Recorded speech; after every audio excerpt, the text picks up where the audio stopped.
do we want to get started? And when Jamie shows up, he'll be here, I guess. Yeah, perfect. All right, so I'll call the Board of Selectmen half of the meeting to order for April 12th at 6:03 p.m. We'll start with a roll call vote or roll call attendance. Rosie? Rosie Kennedy here. Darcy? Darcy Dale here. Bill? William Olson here. And myself, Sean Farrell, is here. And I will call the Hamilton Finance and Advisory Committee to order. Roll call attendance. We'll start with you, Valerie. Valerie McCormick here. Nick? Nick Tenson here. David? Dave Wanker somewhere. Christina? Christina Shank-Hargrove here. And John Prulich here. All right, so we are here tonight to discuss everything, discuss our warrant. Joe, do you want to share the first little bit of it? Do you want to do the Pledge of Allegiance and public comment, because you have them on the agenda? Oh yeah, why don't we do that? So we'll start with the Pledge of Allegiance then. So I pledge allegiance To the flag of the United States of America and and to the republic for which it stands, one nation, under under God, God, indivisible, with liberty and justice for all. and then I'll open it up for any public comment for anything that is not on our agenda tonight. Anyone who wishes to speak now to be recognized.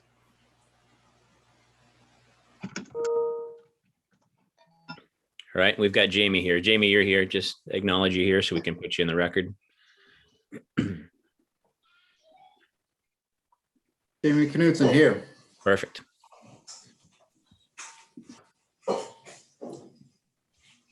All right. Anything before we get to the main event here? Okay, now Joe, can you share the first bit of our warrant with us? Yeah, I'll put it up in Word format so that I can make changes as we're going along here, if that's all right with you all. Yeah, that's fine.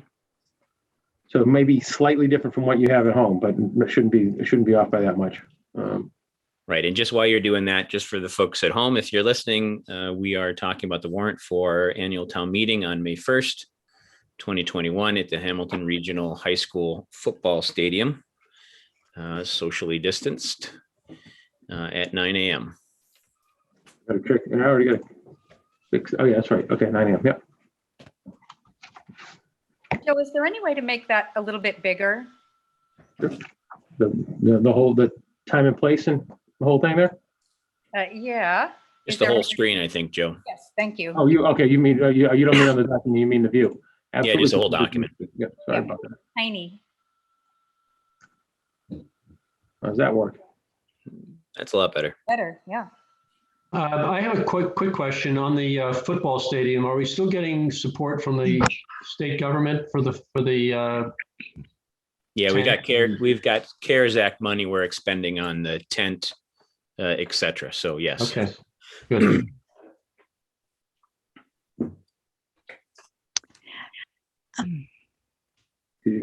Sean, where do you want me to go to? This is the contents, but I can. And I guess we can, and John, you can tell me what your opinion is too. Do we want to go through it item by item and then come back and talk about consent items possibly, or do you want to talk maybe consent agenda items in the beginning? I'm open for any kind of suggestions as well. Are we voting on each article? We are, yes. Well, maybe we come back to the consent motion. Yeah. As long as we've got Tom to help guide us through what we can put in that and what we can't put in that. Yeah, so maybe we can just walk through, and then at the end we can see what we kind of think. So kind of take some mental notes or actually write some stuff down as we're going through it, what you think might be able to be on the consent agenda. And then Tom can also help us. So things that could be on there, or sometimes we have things that we want to put on there, but we can't because of has to be a majority or 2/3 or something like that. Exactly. All right. So election of officers, that's pretty standard fare. report standard fare, article for consent motion we were just talking about. The compensation classification table. Does anybody have any comments on that? That's fairly standard stuff, but if you have any comments on it, now would be the time. And the PDF version that I emailed you a short time ago does have the updated classification and compensation table for you. So that's in the appendices now. Oh, great, thanks. And just, Mr. Chairman, that's one that typically has been included on the consent agenda as well. Right, correct. Prior year's bills. I think we're asking for what, $60? Yep, $57.50, one bill. And Tom, while we're kind of talking consent agenda stuff, since that's a 4/5 vote, I'm assuming we couldn't put that in consent agenda, or do you think we could? You could, it just then would subject the entire consent agenda to the higher quantum of vote. So it would require a 4/5 vote. In order to do so, we would also, in the warrant article itself that gets posted, would need to identify the specific amount and funding source. Right. I'd leave it separately, I think. Yeah, just for clarity's sake, I think, even though it's kind of a fiddly $60, but I think to Bill's point, I think it's worth leaving separate. May I ask a question? Sure. Are we gonna go through these one by one and have the board and committees vote if they feel comfortable? I mean, you're working on the second article already, and if you go through all these and then we have to go back and take the votes, it might take even longer. Good point, Joe. That's true. So let's back ourselves up a little bit to our. Do we need to give on our elections or anything like that any vote and support? No. So no. Annual reports, no. Consent motion, no. First one would be the compensation and classification table, correct? Yep. So does anybody want to discuss anything here? We really didn't have much to say. So if someone wants to make a motion for a favorable action on Article 2-1, I'll entertain it for sure. So moved. A second from anyone? Second. All right. And I'm going to kind of assume there's no discussion, so I'm going to go ahead and move to the vote. And I'll start with Rosie. I'm sorry, Rosie Kennedy, aye. Perfect. Darcy? Darcy Dale, aye. Bill? William Olson, aye. Jamie? Jamie Knutson, aye. Myself, Sean Farrell, aye. Selectmen 5-0 recommends favorable action. All right, on the FinCom side, I will entertain a motion to recommend favorable action on Article 2-1. So moved. Is there a second? Second. Any discussion? I assume not. Let's go with a roll call vote, starting with you, Valerie. Valerie McCormick, aye. Nick Tenson, aye. Dave Wanger, aye. Christina Schenk-Hargrove, aye. John Prulidge, aye. It's unanimous. All right, so moving on to Article 2-2 prior year's bills. I'll entertain a motion for Selectmen recommending favorable action on 2-2. I move that we recommend favorable action on Article 2-2. Second. All right, and a roll call vote. We'll start with Rosie. Rosie Kennedy, aye. Darcy. Darcy Dale, aye. Bill. William Olson, aye. And Jamie. Jamie Knutson, aye. Thanks, Jamie. And myself, Sean Farrell, aye. The FinCom side, I'll entertain a motion to recommend favorable action on Article 2-2. So move.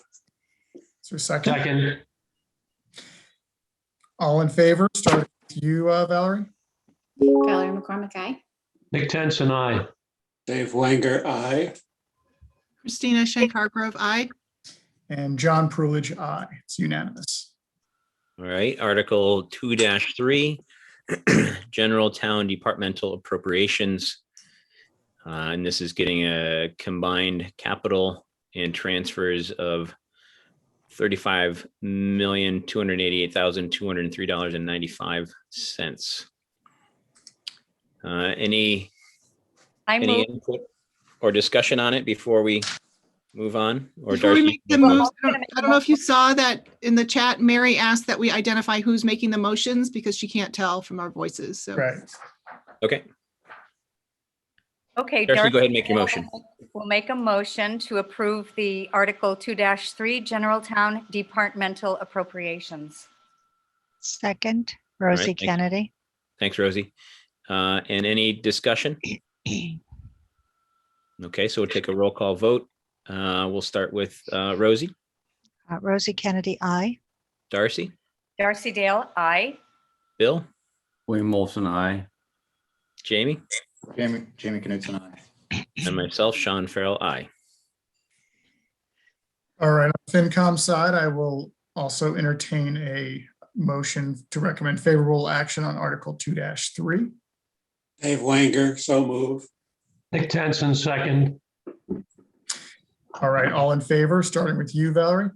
Can we have a discussion first? Oh, I'm sorry, yeah, any discussion? Yes, I have it. Can you go down, Joe? The reduction you mentioned in your last letter, your last email, or on Friday's email, was, I didn't quite understand how you got a reduction in the budget, except particularly when you had indicated that there would be no transfer of funds to the capital stabilization. When was that decision made? That was part of the budget process. Part of our request here this year was to not make a transfer to capital stabilization because we've already reached the minimum threshold that our financial policies require. We made that decision earlier to make that recommendation early on in January because we were trying at that point to try to avoid going into override territory, and we felt confident that we could make the necessary contribution to the stabilization fund, but that because we'd reached our minimum threshold on capital stabilization, rather than tax and put money in capital stabilization, we'd remove that burden from the taxpayer because we're already at the minimum. Okay, I didn't, for some reason that slipped my mind, but now that you're saying it, I remember we had a discussion. Yeah, that was basically right at the beginning, Nick. That's why I think we haven't really talked about it since early January when we decided not to put that in the budget. Okay, that's all I wanted to ask about. And Joe, can you refresh my memory? What does the ENSATSD budget, what's that stand for? The Essex North Shore Agricultural Technical School. That's okay, the Essex Aggie budget. that's what I was thinking it was. Clear as day. Rolls off the tongue, doesn't it? It's right off the tongue. Is FinCom in the middle of a vote? Yes. Yeah, so any further discussion on Article 3? All right, all in favor. We'll start with you, Valerie. Valerie McCormick, aye. Nick Tenson, aye. Dave Wanger, aye. Christina Schenk Hargrove, aye. John Prulidge, aye. It's also unanimous. All right, Article 2-4 capital expenditures. The expected request is $338,638. And this will all be in Appendix D. And the rate is about 19 cents per 1,000, or about $119 for the average home, valued at $623,000. I would note that the plan is to fund this through free cash, not through taxation. So you could amend that language if you'd like. The original budget request was to have this be free cash expenditure, and so that's up to you. I think it would be less confusing because we're saying two things. If we just, at the end, it is anticipated that free cash would be utilized. How's everybody else feel about that? I definitely agree with that. Agreed. Yeah, it's a different discussion. So, Yep. Joe, the use of free cash maintains our minimum policy. Yes. Yes. Yes. We'll at the end of this, if everything passes that's proposed in this budget, we'll have 5% reserves in free cash and 5% reserves in stabilization, and we'll reach our minimum level for. We've already reached our minimum level for capital stabilization. So all of our capital reserves will have met their minimum thresholds. Thank you. All right, so I'll entertain a motion that the Board of Selectmen recommends favorable action on Article 2-4. So moved. And second, All right, so motion by Darcy, second by Rosie, and a roll call vote. We'll start with Rosie. Rosie Kennedy, I. Darcy, Darcy Dale, aye. Bill, William Olson, I. Jamie, Jamie Knutson, I. myself, Sean Farrell, aye. I will also entertain a motion to recommend favorable action on Article 2-4. Dave Wankers. Is there a second? Nick Tenson, second. Any discussion? I just want to make sure, sorry, I have to, yeah. We have Appendix D, which shows the capital items, and it's 4 items. Is that correct? The NIPD's Phase 3 compliancy, the public safety building, HVAC, the library roof replacement, and the police cruiser. And those are the 4 items that add up to the 338,638. Yes, ma'am.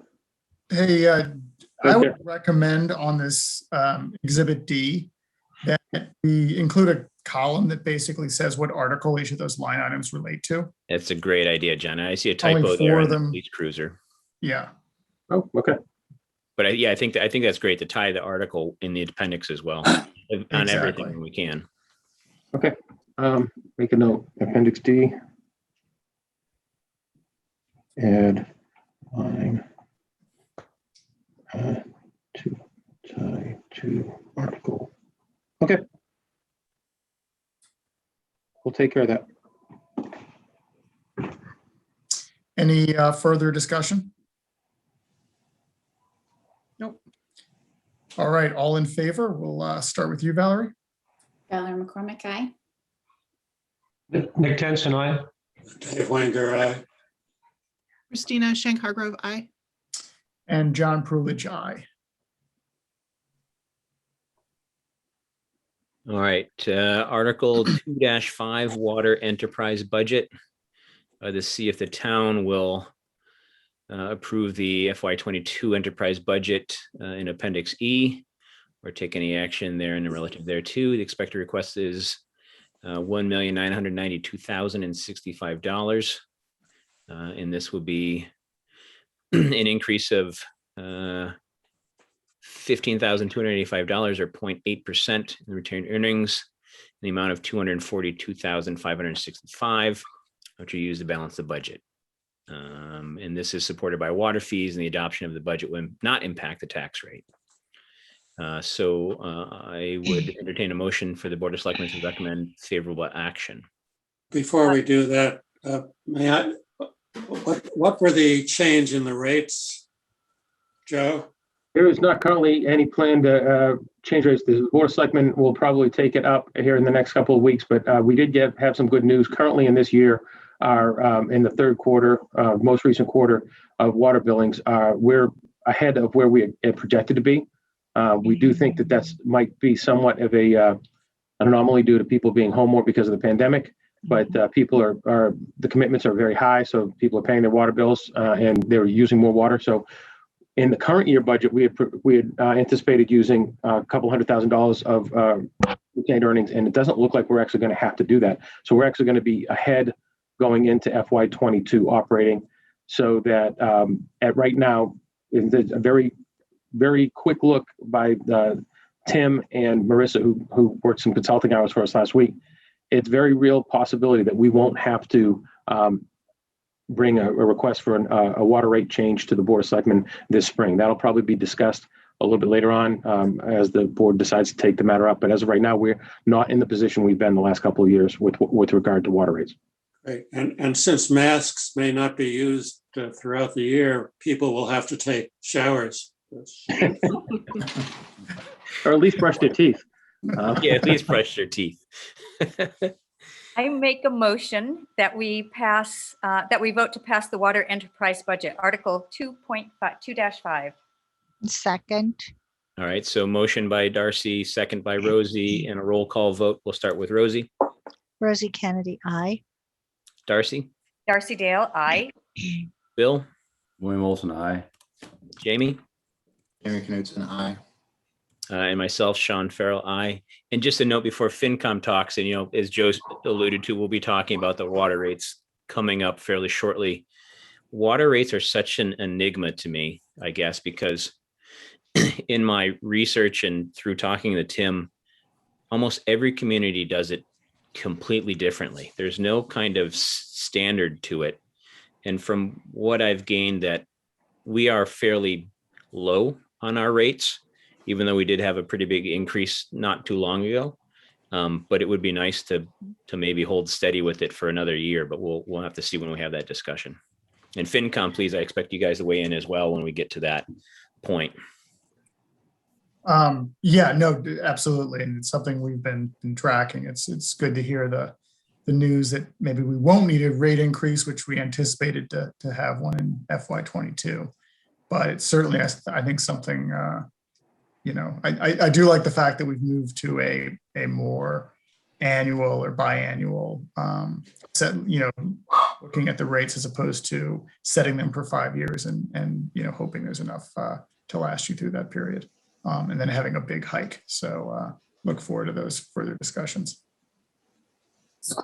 On that note, I would entertain a motion to recommend favorable action on Article 2-5. Dave Wanger, so move. Nick Tanson, second. Any discussion? Hearing none. All in favor, starting with you, Valerie? Valerie McCormick, aye. Nick Tanson, aye. Dave Wanger, aye. Christina Schenk Hargrove, aye. John Burlage, aye. I would just add that this is another article that was previously included on the consent agenda and could be again this year. Okay, great. Thank you, Tom. So there's one blank in this next article, Chairman. Most of these funds, most of these numbers we are able to generate ourselves. This number we're trying to get from our investment advisor. This is related to in interest from the Clark Property Fund, which gets moved to the Conservation Fund on an annual basis. It's usually about $1,800 or so. We don't have the final number yet. We're trying to get that right now. But as I said, it's usually a very small amount of money. Yeah, it's between like 1,300 and 1,800 or something like that usually. All right, so Article 2-6, the annual financial actions related to the transfers from the cemetery sale of lots to the general fund to be used for cemetery purposes, the transfer of blank from the Clark property, which we just discussed briefly, to the conservation fund, the transfer of $403,833 to the water enterprise fund to the general fund to be used for indirect expenses. And then the transfer of $39,021 from the Patent Homestead to fund the general fund to be used for indirect expenses.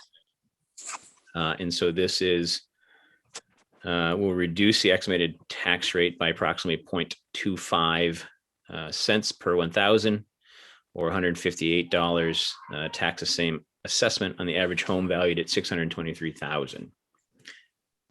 So I would entertain a motion to recommend favorable action on Article 2-6. May I ask a question? Yes, you may. First, now, if there's a blank space on B to transfer a sum of money, shall we exclude that? Or shall we hold off until we get those numbers? How does this work? I guess it's up to the will of the board. I would be okay with it. Such a small nominal amount, and it's really just a transfer to the general fund. It's not like we're an expenditure. It's actually a gain, right? So go ahead, Joe. If I could make you feel even a little more comfortable, it's not like I can just make up a number, put in there. We're only allowed to transfer the interest that the fund earns. So the fund is an investment portfolio. We can identify the interest and move the interest over. The rest of it has to stay in the fund. So I move that we. Oops, sorry. So I would just say that our motion should say that. Right, excluding the. You're moving, like, I think it should just say transfer whatever amount represents the interest. Oh, I know what you're saying. So kind of a generality there for whatever the interest is in the Clark property. Okay, I make a motion that we vote to approve the Article 2-6, the annual financial actions with the understanding that the transfer of interest from the Clark Property Fund will be determined soon. All And right, that's- someone want to second that? Second. All right, so Darcy made the motion, Rosie seconded. All those in favor, we'll start with Rosie, Rosie Kennedy, I. Darcy, Darcy Dale, aye. Bill, William Olson, I. Jamie, Jamie Knutson, aye. and Sean Farrell, aye. I will also entertain a motion to recommend favorable action on Article 2-6, including whatever interest may be transferred from the Clark Property Fund. Dave Wanger, so move. Dixon, second. Move. Any discussion? Hearing none, all in favor, starting with you, Valerie, Valerie McCormick, aye. Nick Tenson, aye. Dave Wanger, aye. Christina Schenk-Hargrove, aye. and John Prulidge, aye. I would just add that this is another article that could be added to the consent calendar and has been in previous town meetings as well. Thanks, Great. Tom. All right, Article 2-7, to see if the town will vote to amend. Oops, we lost it there, Joe. Yeah, we're, That's it. Sorry. That's okay. okay. To see if the town will vote to amend Section 5 of Chapter XXXIV of the general bylaws, deleting the text shown in strike through and adding the text shown in bold as follows. So, Further. And then keep going and further. and further, to transfer any balance remaining in the pool fund at the close of fiscal year 2021 to the Recreation and Parks Revolving Fund, and to set the limit on the total amount that may be expended from the Recreation and Parks Revolving Fund for the fiscal year beginning July 1st, 2021 at $475,000, with such expenditure limit to be applicable from fiscal year to fiscal year unless otherwise amended by the town meeting prior to July 1st for the upcoming fiscal year, or take any action therein or relative thereto. So moved. Thank you, Darcy. Second from anyone? Second. Second by Rosie. And just kind of, this is, we've talked about kind of joining these revolving funds before. So this is no kind of new news to us. Mhm. Will make things a lot easier, I think, for our rec department. And is that, Sean, I just have a question. Is that 475? Is that just a compilation of the two funds independently? That's a to not exceed, if I'm correct, right, Joe? Right. But it equals what we typically are authorizing to spend between the two funds together. Yes. Okay, great. Thank you. All right, so any other discussion? All right, and a roll call vote. We'll start with Rosie, Rosie Kennedy, I. Darcy, Darcy Dale, aye. Bill, William Olson, I. Jamie, Jamie Knutson, aye. and myself, Sean Farrell, aye. On the FinCom side, I will entertain a motion to recommend favorable action on Article 2-7. Yes. Dave Wanger, so move. Nick Tenson, second. Any discussion? Hearing none, all in favor? Valerie Start with you, McCormick, Valerie. aye. Nick Tenson, aye. Dave Wanger, aye. Christina Schenk-Hargrove, aye. John Prulidge, aye. And this is another one I would say could be added to the consent agenda as well, if you'd like to do so. Yeah, I was kind of thinking the same thing, so we Yep. can discuss that when we get to the end. Agreed. All right, Article 2-8, the HDC, the Hamilton Development Corporation, to see if the town will raise and appropriate the sum of $66,051 to the Hamilton Development Corporation, or take any action therein or relative thereto. The expected request is 66,000. Is that a typo there? Because we got 51 and 501 there. No, that should be 51. So the first one's correct. Yes. Okay, the expected request is $66,051. And this is kind of our annual meals tax appropriation to the general fund and to the HDC.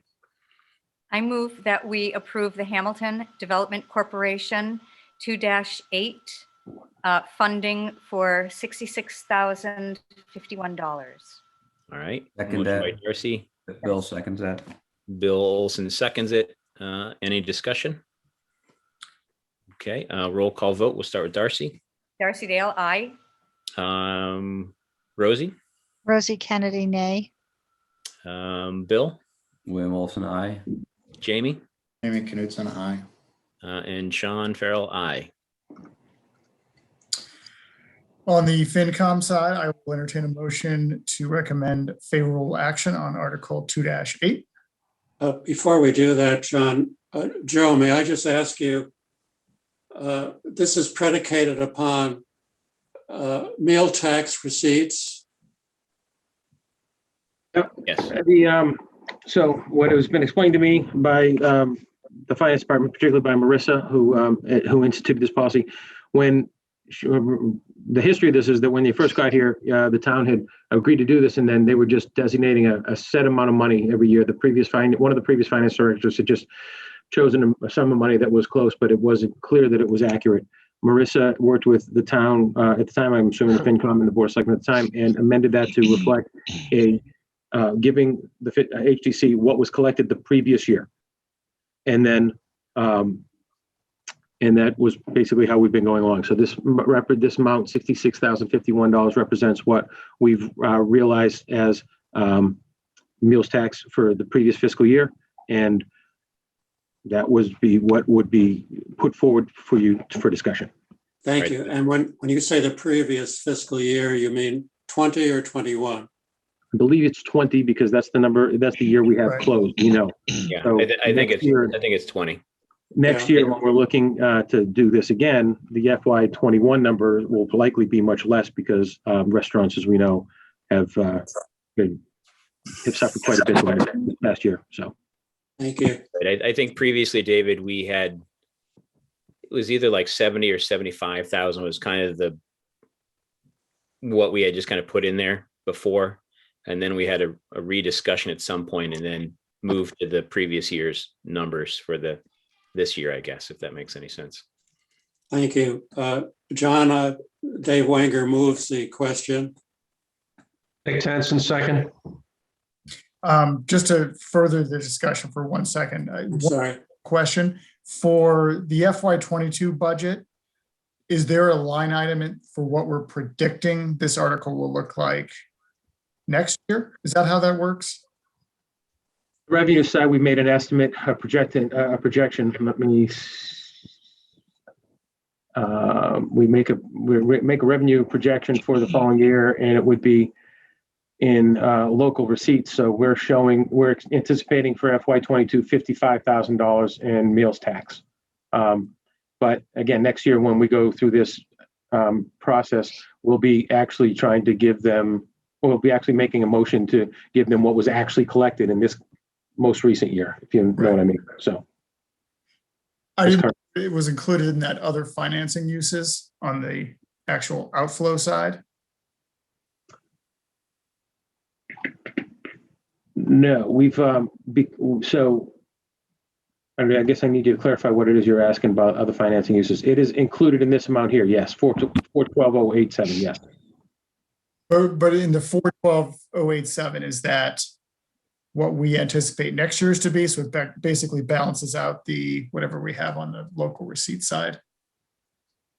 55, I think. Is it just meant to balance that? No, the revenue projections are meant to be an honest estimate of what we expect to take in based on, history and kind of where we see things going. If you recall, it's the same thing when we estimated last year, when we estimated new growth, we actually, not new growth, but when we actually estimated the property tax, that part of that calculation has to do with property values. And we anticipated a flattening of property values during the pandemic, which didn't happen. So we actually wound up in better shape than we thought because we anticipated no growth. This is the same kind of thing where we're anticipating a certain amount of tax to be taken in through meals tax based on past practice and the current conditions of the market.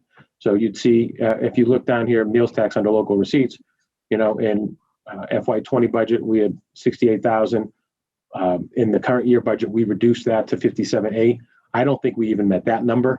So we looked at that this year when we were doing our revenue projections, and we adjusted it down again because we were still in the pandemic. No, I guess what my question is then if you look at, so if you go up to other financing uses, that 412 number, does that include 55 or 57.8? It includes the 60, that number there. So that's the expense side. That's going to include the 66, whatever this number, this article 66051. That includes this actual, okay, gotcha. So it's really, it's like a year and a half delayed. Okay. Right. That was my question. Thanks for indulging that. Any further discussion? What about the description of it? It has a $24 tax assessment on the average home. Because it really doesn't. It's a meals tax. So how does that sort of translate? Yeah, that was always kind of interesting because, like you said, if you're only taxed if you're going out to the restaurants. So I'm going to take a stab at explaining this, but this explanation's been in here for a couple of years, going back before I was. The explanation is meant to explain that if you didn't move this money from the general fund into the HDC account, that money would be in the general fund as revenue that we could use. And then that would mean that you wouldn't have to affect the tax rate by $24, the tax bill, the average tax bill by $24. But because you're allowed to have a meals tax that goes to general fund? I don't think you are. Yeah, you know, like it would be restricted, wouldn't it, Joe? yeah. No, all revenue is general fund revenue. Because your town meeting in 2010 decided that they wanted to designate this to go to the HDC. That's why you do this every year, and that's why it's a separate article. The revenue comes in as general fund revenue. This article is to take it out of the general fund and put it somewhere else. Right. Not written in stone that we have to do this. So it's No. up to people who. It is not. vote Right. It is not. whether they want to Right. do it. And that was part of the caveat when I think Dave Carey and the Board of Selectmen did it. It was kind of an annual basis. You know, we saw the benefit in improving and investing in the downtown area, but at some point in time, if whatever circumstances arose, we could unwind it if we felt the need to. If they were self-sufficient. Is Yeah, it, it'd be different if we were. do we want to talk about that language at all? Or are we okay with that? Any thoughts? Really, I would just put a note in there about it, however the revenue is generated for. I mean, I would put something about a meals tax in there. It's. I think Bill raises a legitimate point in terms of clarity. I agree. I can't wordsmith it right now, but I think it should have some clarity about meals tax. So. But it is a little confusing. At the same meeting, the town approved that such funds were to be used for the purpose of supporting economic development. So it sounds like that is the only use for that money, right? Is that true? Do I read that correctly? What I don't understand in the explanation is the second line at the end. As a result, the estimated tax rate will increase. Right. Right. Because the money Joe just explained, which was very good explanation, Right. that money from the meals tax is given to the general fund. Right. And then we are, so some of us are opting to allocate that money to the HDC. But I think that the brief summary is right. I think it does make it seem like it's sort of a fait accompli instead of it's something that the citizens could choose to do every year. Or am I wrong in my interpretation of that? I think you're right. You're right. I mean, it was generally adopted as a policy, that we would vote on every year. I just, the issue, I think, in David and Bill, and I kind of have the same as a result, the estimated tax rate will increase, et cetera. It's kind of one of those tricky things because the money does go to the general fund. We just decide to pull it out and give it to HGC because that's our policy that we vote on every year. It goes in, goes out. So right, it goes in and goes out. So it's not really, but I mean, I'm just curious if we didn't have the meals tax, we wouldn't have that revenue.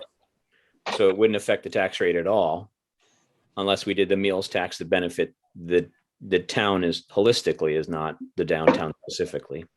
Yeah, I'd just be curious if someone could pull the language that says, yeah, it says, right, is it at the same meeting, the town approved that such funds were to be used for the purpose of, it doesn't say for only the purpose of supporting. So just, once again, I mean, I don't know if we need to do it right now, but it'd be interesting to see what that, I think it's important for clarity because such funds were to be used. That sounds like an absolute. So I don't know, maybe we could come up with something to make it Could be used. just it could be used, maybe used.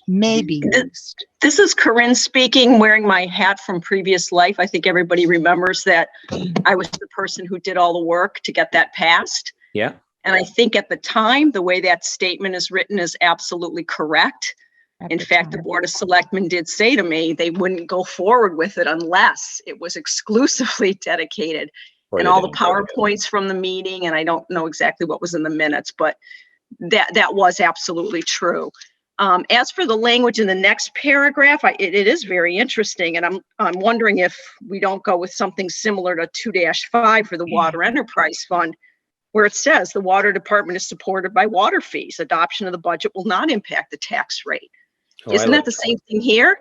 That meals tax is it's supported exclusively by meals tax, from the restaurants, and the adoption of the budget does not affect the tax rate.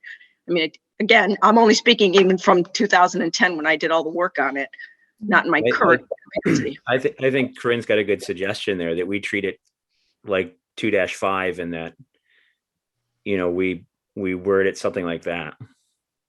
I would agree with that. Otherwise, this is really a conjecture. If the meal tax didn't do this, and if we appropriated money. Right. There's a lot of what ifs there. That's right. I was going to say that the sentence should be something like, as a result, the estimated tax rate theoretically increases by approximately for that reason that it's. And I might just jump in here, Rick Mitchell of the HDC. And I think this language is very confusing because, for example, with the construction of 5963 Willow Street, that's going to add approximately $45,000 in new tax revenue to the town. But that's not being shown anywhere as a benefit of this meals tax money coming back to the town in a new business and new revenue.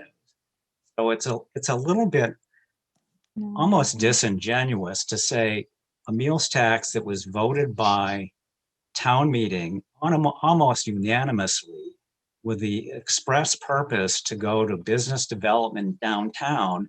And then on the second hand, you're saying, well, it's actually increasing the tax rate because we're appropriating it out of the general fund.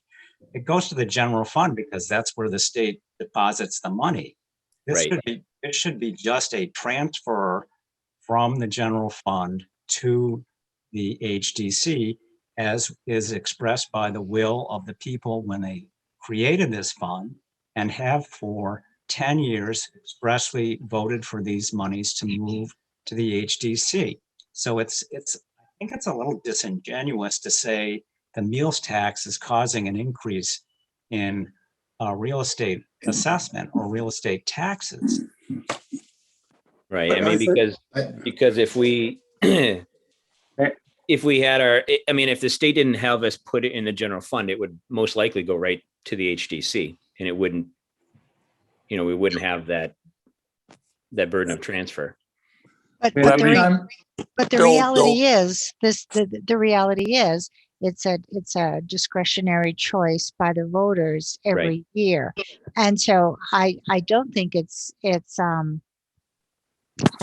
I don't think it's disingenuous. I think it's just explaining it very, very clearly that if we didn't give this money to the HDC, then it wouldn't increase our tax valuation, right? It would increase the tax rate by 4 cents per thousand. And certainly, Rosie, if it were going to be clear, it would also be clear that the money collected was not from real estate tax. It was from the Meals tax. meals tax, and it is Doesn't offsetting. that say that? No, it doesn't. Okay. Mr. Chairman? Yeah. I think one way you could potentially handle this if you wanted to do so would be to transfer the money from free cash as opposed to raising and appropriating it, because obviously raising and appropriating money causes your tax rate to increase because you're spending money from taxation. But if you have receipts that then wash out into free cash, then you can certainly appropriate the funds and as a free cash transfer, which does not impact the tax rate. I'm not sure that would be faithful to the theory of the appropriate use of free cash. I think Corinne's. I think it becomes confusing too. I think Would that reduce our tax rate too? Mr. Chairman, can I make a suggestion? Yeah.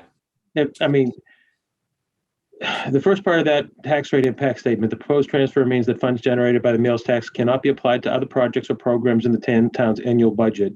Yeah, that's fine. Which could reduce the tax rate.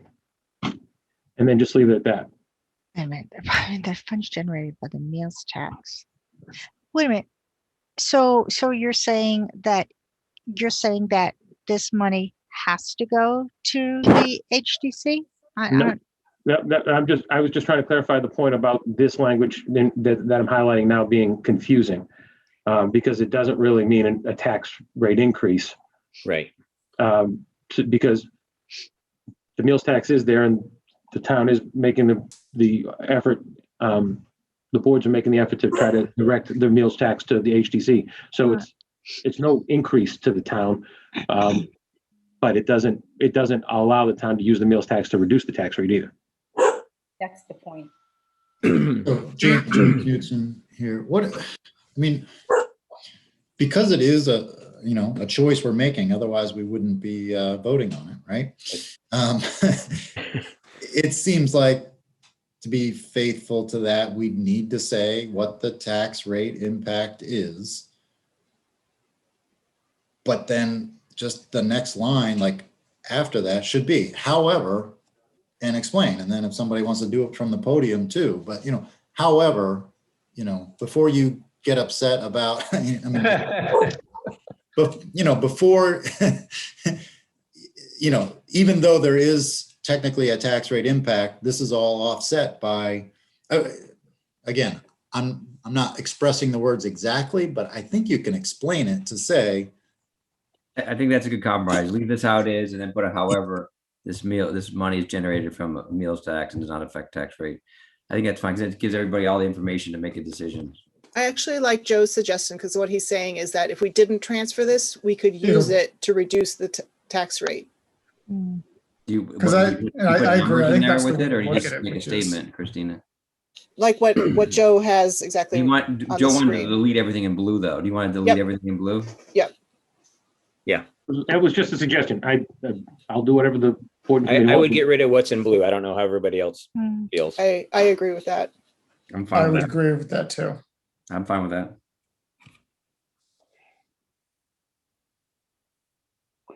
Can I put on one of my old hats? Yeah, please do, Bill. I think We can't hear you right now. We lost you, Bill. I think you're covering your microphone. Oh, okay. There you are. There you If are. it was Corinne or Christina who analogized to the Water Enterprise Fund. And I think that's the proper analogy, because when this was adopted, we wanted to set it up as a revolving fund.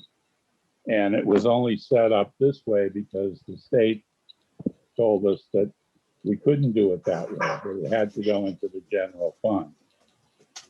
So it was, if we'd had our druthers, we would have set it up. I could just offer that the difference between this and the Water Enterprise Fund is that the Water Enterprise Fund raises revenues for a specific purpose that can only be used for that purpose.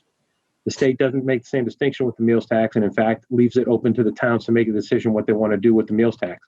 In this case, the town has historically provided that it wanted to use that money for the HDC. You may continue to do that. But one town meeting can't compel a future town meeting to make a vote. If it's allowable under the law, you can make the change. And that's why I feel that in fairness, and on the brief summary, at the same meeting, the town approved that such funds were to be used for the purpose. I think may be used for the purpose. I think it makes it a very totally fair statement, and it may be, and people can continue to vote for it. So this is Corinne again, and I have to disagree with you, Rosie, because again, I was the one who did the presentation with Bill Geisness, and there was no doubt that's what those funds were going to be used for. If that was not the way it was going to carry, this would not have passed. Right. It would have not had support from anyone, Rosie. And I had people come up to me after the meeting and say that.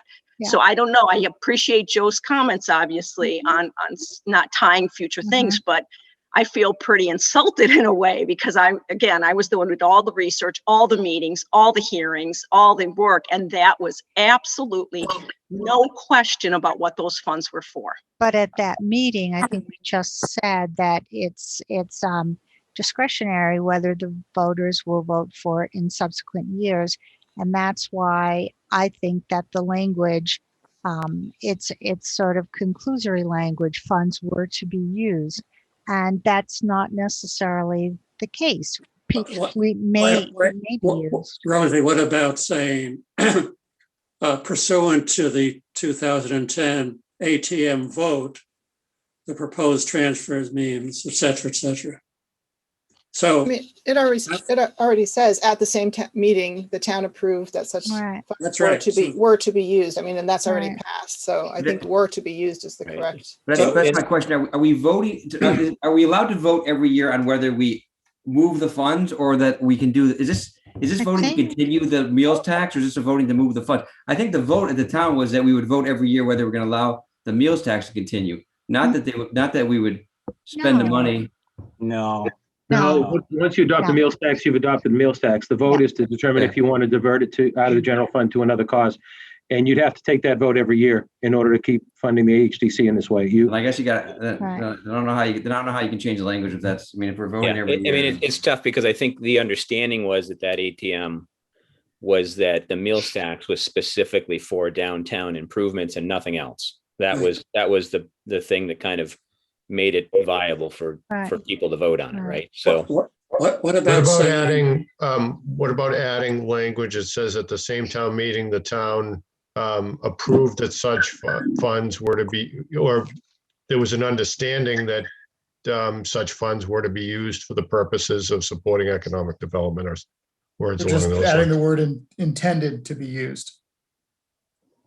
so folks, that's in the brief summary, and then in the tax impact, say pursuant to that 2002 ATM vote, the proposed transfer means that funds are to be used for the commercial development, period, with no tax impact. There is no tax impact. Right. I think the way that Joe has it now makes the point that if the town didn't vote to give it to HDC, it would be available for other things, and therefore the tax rate would be reduced, which is why I like saying it the way he has it now, Yeah, I think it's fit. I think it's good. which could Yeah. otherwise reduce the tax Right. rate if we didn't vote to give it to HDC. It's part of being transparent about all the options that our legislature will face. So. Well, right. And that's I think why I would like to see may be used. Again, it's transparent. It's not telling people it has to continue being so. And I think in all fairness, we shouldn't be directing our voters. We should give them the option. They're the legislature, and it's So that's why, Rosie, I'm saying pursuant to the 2010 determination, and then go on with the language. So I that, see what you're saying. as Bill suggests, it could be changed in the future. But currently, based upon the 2010, But it's There's not, the- it's based on the vote. That's what they're voting on. That's what this vote is, to see if the Right. town will Right. transfer the money to HDC. So we're not doing it pursuant to the 2010 meeting. We're doing, all right. that's what So, we're voting on. so then if adopted, Sorry, Joe. then say if adopted or however you wish to do it, That's a fair, I think that's fair, because then people are not hearing, they don't have an option. if adopted at this ATM, the proposed transfer or something like that. Okay, well, I'd be okay with that. Yeah. Yeah, I like Yeah. that too.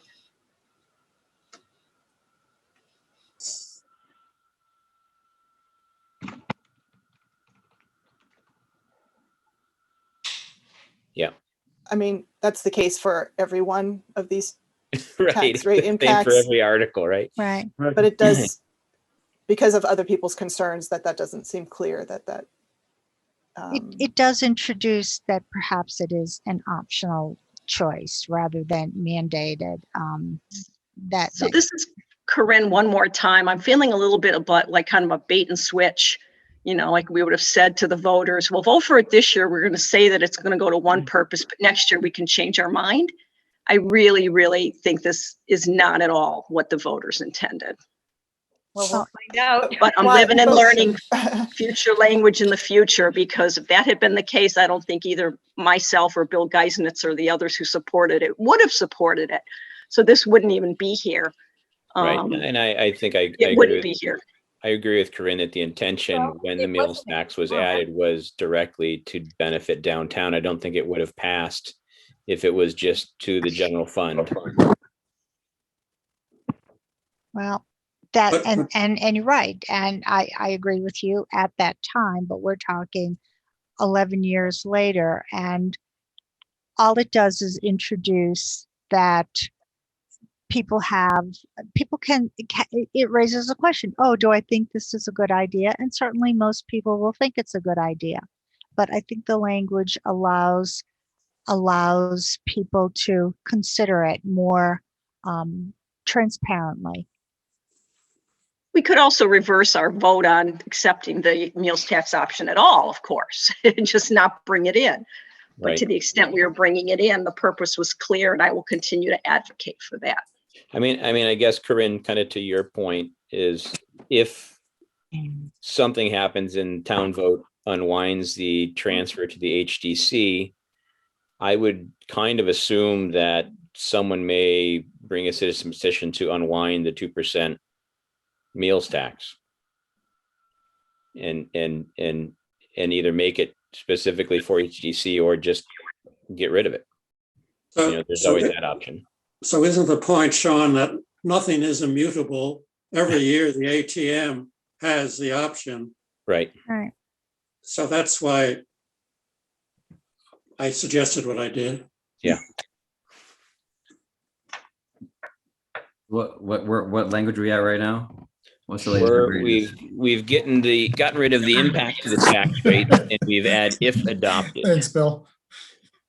I like this right here.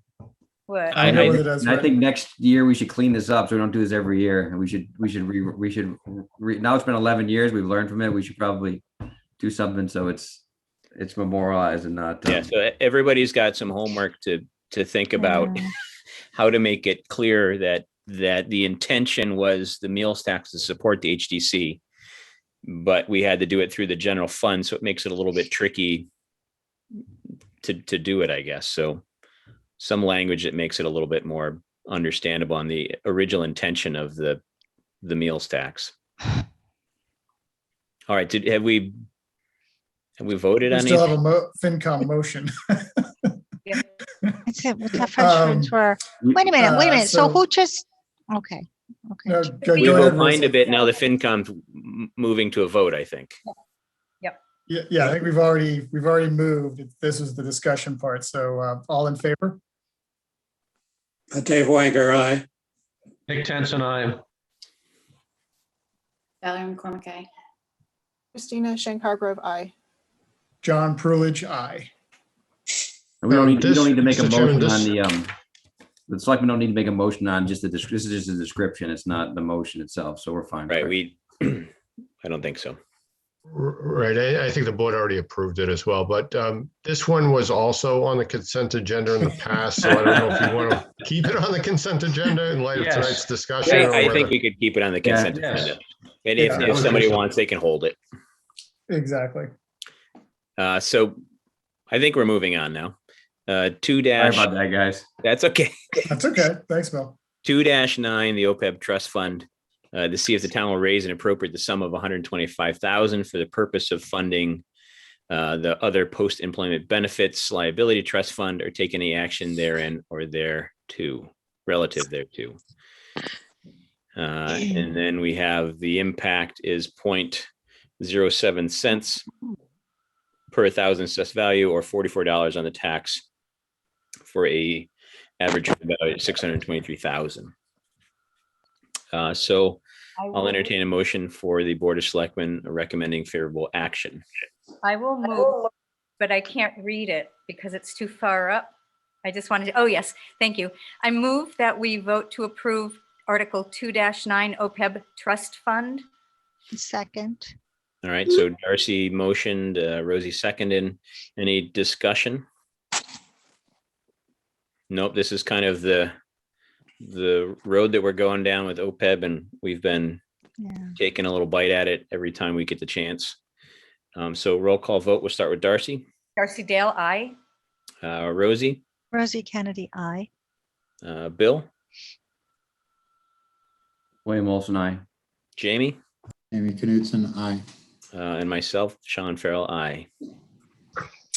And I will likewise entertain a motion to recommend favorable action on Article 2-9.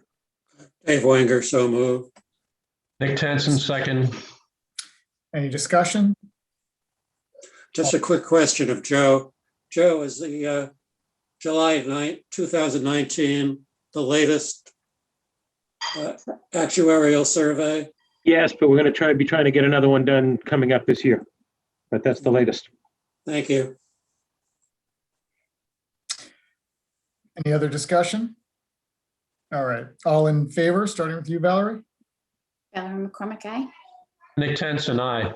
Dave Wenger, aye. Christina Schenk Hargrove, aye. John Prulidge, aye. And this was another article that could be included on the consent agenda. Great. Okay. Article 2-10, the Patent Homestead budget. Joe, can you scroll down like one line for me? To see if the town will approve the fiscal year 22 Patent Homestead Enterprise Fund budget as set forth in Appendix F, or take any action therein or relative thereto. The expected request is $131,830. And this is the cost of the director and maintenance costs, etc. And it's no impact to the tax rate, as this will come from the This rental. number's not right. What's This that? number's not right. I gotta figure out what that number, That's way too high, right? yeah, right. Yeah. That number's not right. That number's not right. I'm gonna have to fix that number. What? But this number is right, 39,021. We had a change in the indirects, actually just today, because we found out that Kaylee, who was recently married, has decided to leave the town's insurance plan and take insurance on her husband's plan. So she saved us about $8,000. That was originally much higher, so saved us some money there. I don't know why that number's wrong. I got to figure out what that other number is wrong for. All right. So, and again, this is no impact on the tax rate, as it's going to come from the patent capital reserves, et cetera. I move that we vote to approve Article 2-10, the Patent Homestead Operating Budget.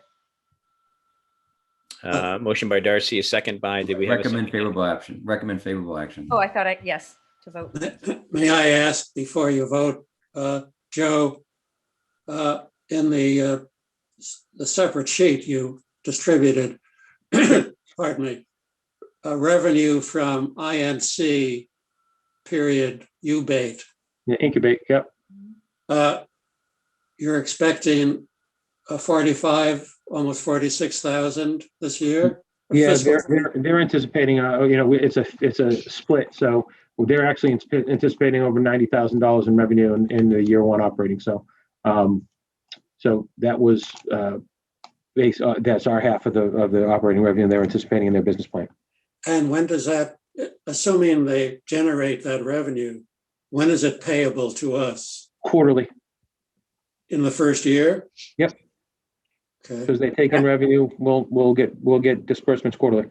And if that revenue is not generated, Like the other enterprise funds, will be in a little bit of trouble because we're supposed to generate the revenue and spend the revenue there. So that's, we do still have some money set aside in the patent capital reserve line, and that would wind up having to probably be a further transfer from there. But we'll be monitoring this year as it gets going.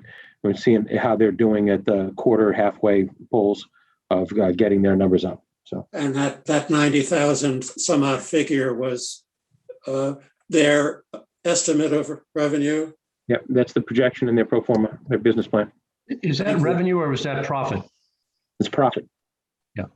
Okay. And the other question is, how much do we have in the fund available from the patent homestead? Right now, currently, I believe we have about $190,000 in that account. We have some bills outstanding for some of the work we've done out there, but we know that there'll be enough. There should be enough to cover this and still have some in that account when we're done. I can get Diane to get you that number. We were more focused on finishing the Appendix F, but we can get you an update. Let me just be sure I understand these numbers. We're expecting to have a budget of 131,000. We'll get a revenue of about 45,000. Is that in there, or is that in addition to? Is that offsetting the 131? Offsetting. It's offsetting. It's offsetting the 131. Okay, so then we have about 90,000 that will come out of the town funds to support this? No. It's you're getting 70 Separate from fund. the reserve fund and then 61 from direct revenue. Right. 45 of that's from incubate, 15 from other. I'm trying to find my other screen to share it, but I don't know where it went to. Yeah, it's back in the Appendix F. This is the budget, right? But essentially, I think what Joe is saying that there is enough in the reserves. If that 61,000 was zero, Right. there would still be enough to cover it. So you won't be dipping into the general fund to balance the budget, to balance the fund. At least for FY22. Beyond that, that's another question. I think we know the answer to probably. I don't know why I don't have it. It's in what you sent around, Joe. Yeah, John summarized it, but Yeah, mine doesn't come up. All right, thank you. So the bottom line is that we're coming down to the end. We only have about a year left on this project, or have the money left.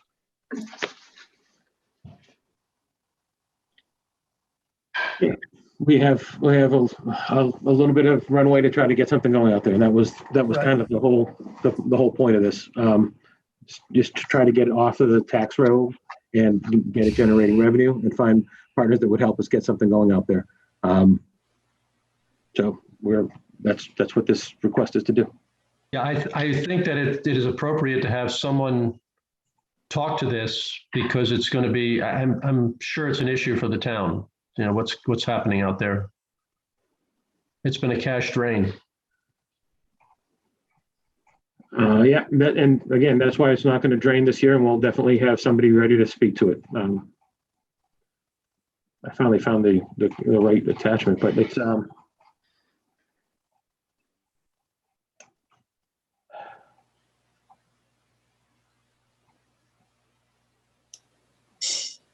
right, we're getting there. That's the school budget, that's the water budget.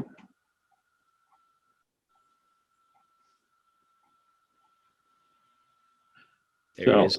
There it is.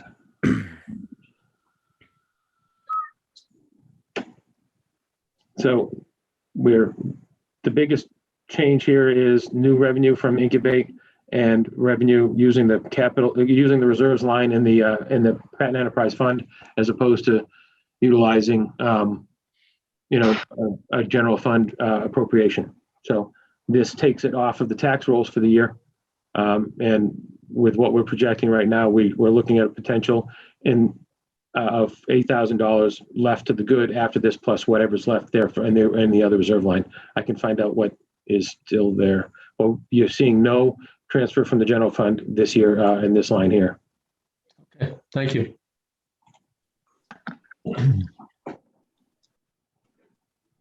Does that Joe- answer the question about? I'm sorry. Brandon, were you saying something? Yeah, Joe, as we know, this was another one of my projects in my previous life. It was not referred to as an enterprise fund in the past when we got the special act passed by the legislature. So I don't know if that's just semantics or. I think I it's just- semantics. it's just- There's a general fund accounts, there's enterprise accounts, and there's revolving accounts. It's not a revolving account, so, and it's not in the general fund, so it's an enterprise account.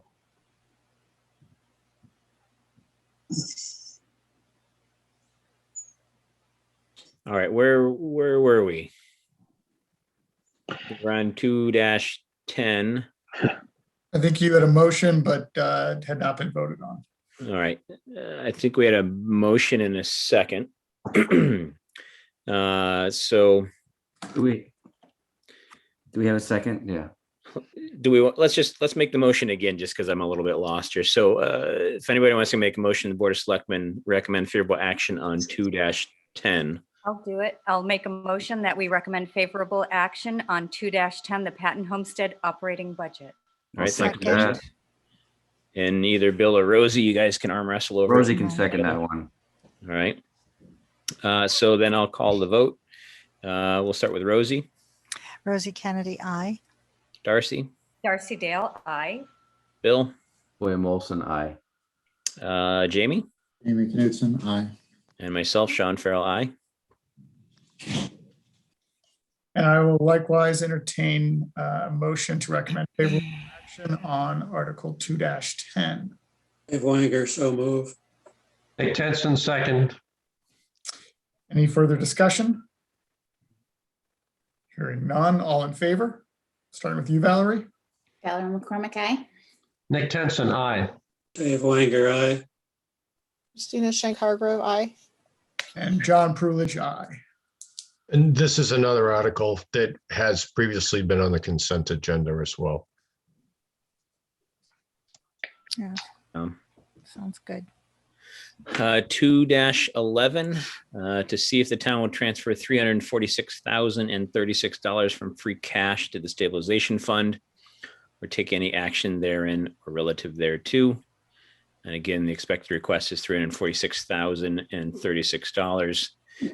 And this is kind of the road we're going down with our financial policies that we've adopted recently. And this is a 2/3 vote. And this is no impact on the tax rate as well, because it's coming from free cash. So I'd entertain a motion from the Board of Selectmen to recommend favorable action. So moved. And second. All right, thanks for the motion, Darcy, and Rosie with the second. Any discussion? Okay, we'll start I with. just wanted to be clear on the numbers, but once we move this in, have we met our, Yeah, it should be 5%? 5%. I don't know why this says 4.1%. Oh, yeah, it was 5%. It should be 5, right? okay, that's what I was confused by. Thank you. All right, so thanks, Bill, for that clarification. Well, So- wait, is the, I think it was at the 1.4. that set aside Previous. Was 4.1, so this gets us to Yeah, 5.1. you're right. The 1.4 last year. And so with this vote, you'd be at It's 5.1%. just weird how it's written. I would say somehow that this gets us to 5% somehow. Right, I would totally agree with that. Just make it as clear as possible. So- General fund operating revenue assigned as previously cited, fund representing. With this, Previous.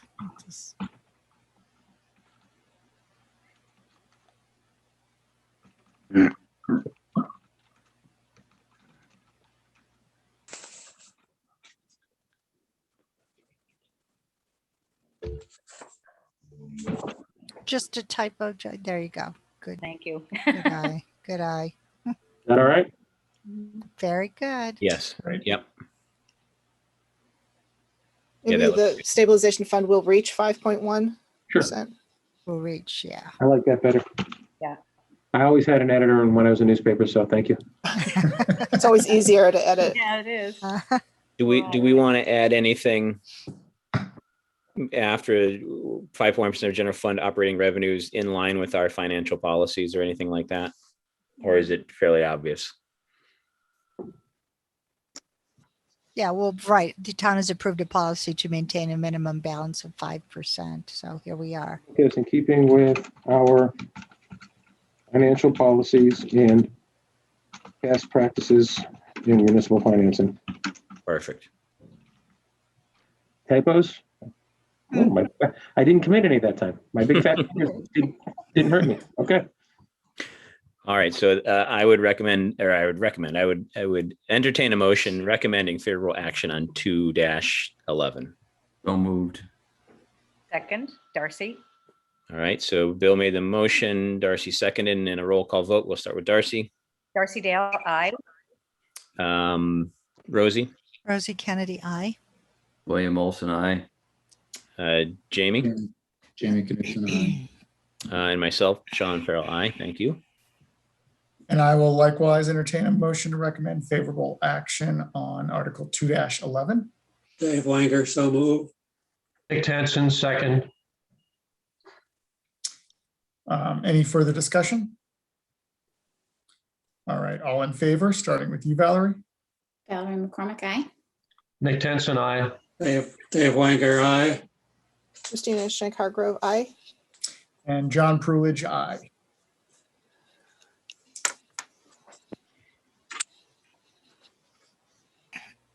All right, Article 2-12, the CPC Community Preservation Budget. Mr. Chairman, on 2-11, that's another one that we could add to the consent agenda.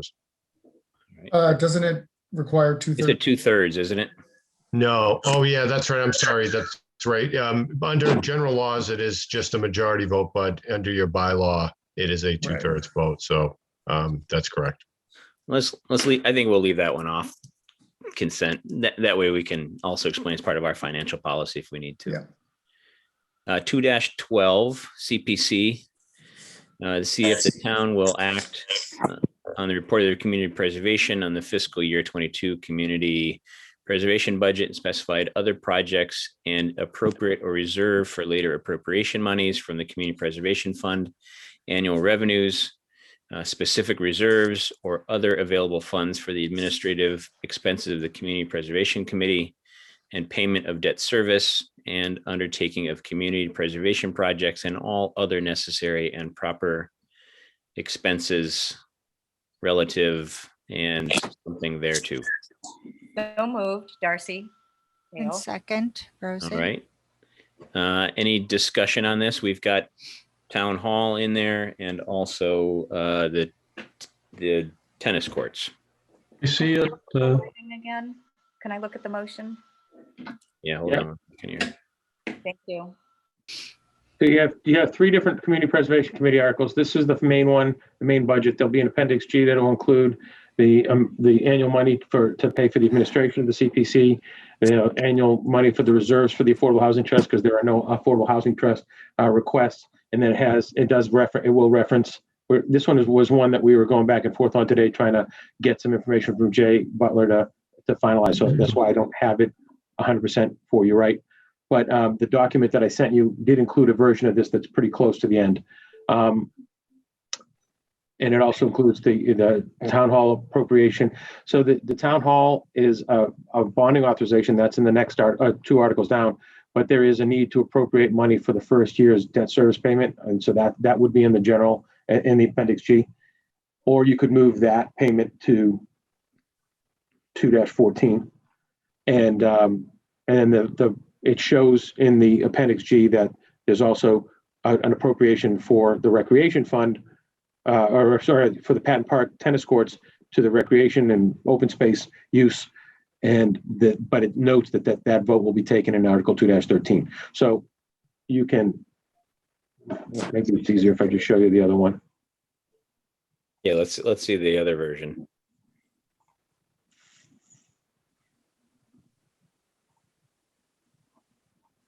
Okay. Can you see that yet? No? Not yet.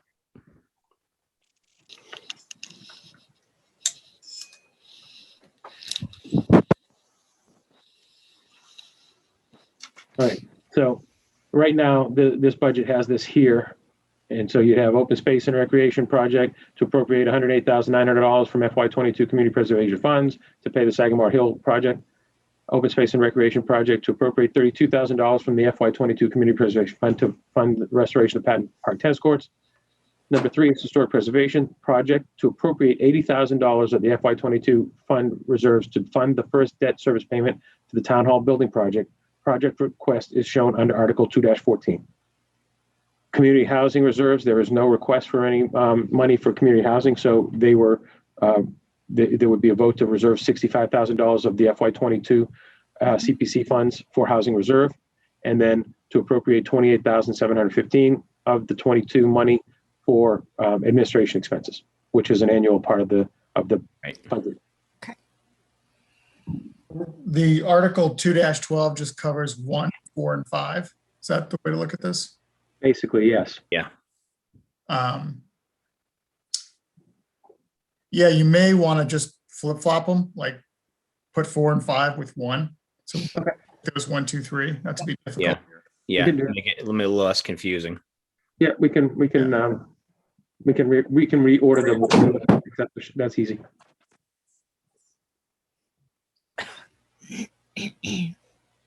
All right. So anybody want to make a motion? Then we can have some more discussion if we need it.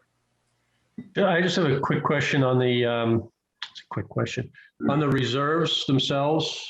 Uh-huh. They're not going into a reserve account, are they? No, we just have to set them aside for those specific purposes. So Sean can probably explain because he's on the CPC and probably has this down even more than me. But the annually you have to put a certain percentage of the community preservation funds into each of 3 areas. For open space and recreation, for preservation, or for affordable, or for community housing. So when you get your allotment for the year, a percentage of that has to go to each of those. You can spend more as long as you meet the minimums. So what we're going to do is put that aside so that when we have a request from the Affordable Housing Trust or somebody else for money for community housing, it will be there. So where does that go? Does it go into a separate fund? No, I'm hearing no. keep it But then separate. the other question is there an amount, how do we, if this is done every year, and I know it's done every year, but has it built up to a certain dollar amount? Yes and no. Yeah, I mean, sometimes we expend it and sometimes it just stays basically encumbered to what in the CPC we like to call the buckets, right? You know, so a historical bucket, a open space and recreation bucket, affordable housing bucket, or community housing. So those buckets, depending what grants we're trying to fund at town meeting, will ebb and flow depending on what we're paying out or bonding, et cetera, or paying off bonds, that kind of a thing. Like the Sagamore Hill, you know, that's going to be an annual encumbrance for that. So that's kind of already spent when it comes in, a portion of that. Yeah, and I've heard this before, and I just get confused as an accountant that you set aside money, but you don't track it. And I don't understand exactly what's happening there. So I'm just confused by it. And I know it's a state or state government funding or requirements, but I don't understand exactly where it goes. And to confuse you even more, Nick, the money fluctuates because we bring in the surcharge, right? And then the state does some percentage of a match depending on what's going on at the state level. Right. And so then that money even varies in what we get from the time that we collect our surcharge to the time that they give out their money from their big pool from CPC, from the state, from the registry of deeds, et cetera, from those funds. So there's a lot of moving parts to it. Like you said, it is very confusing. But you're right, it does stay with the CPC until it's allocated in its proportion by CPC, and then the town votes on it. So CPC, that's the bigger picture. Yeah. But every time we say that we're putting it aside for in these different buckets, right? it's really not accounted for. It's really in a general bucket. Right. It's It doesn't go to those entities until there's a Right. specific request and Yeah. CPC votes on it and then town hall. So it does stay with CPC in, as Sean says, in those individual buckets. But it So can do be- we know right now how much is in the community housing reserve bucket?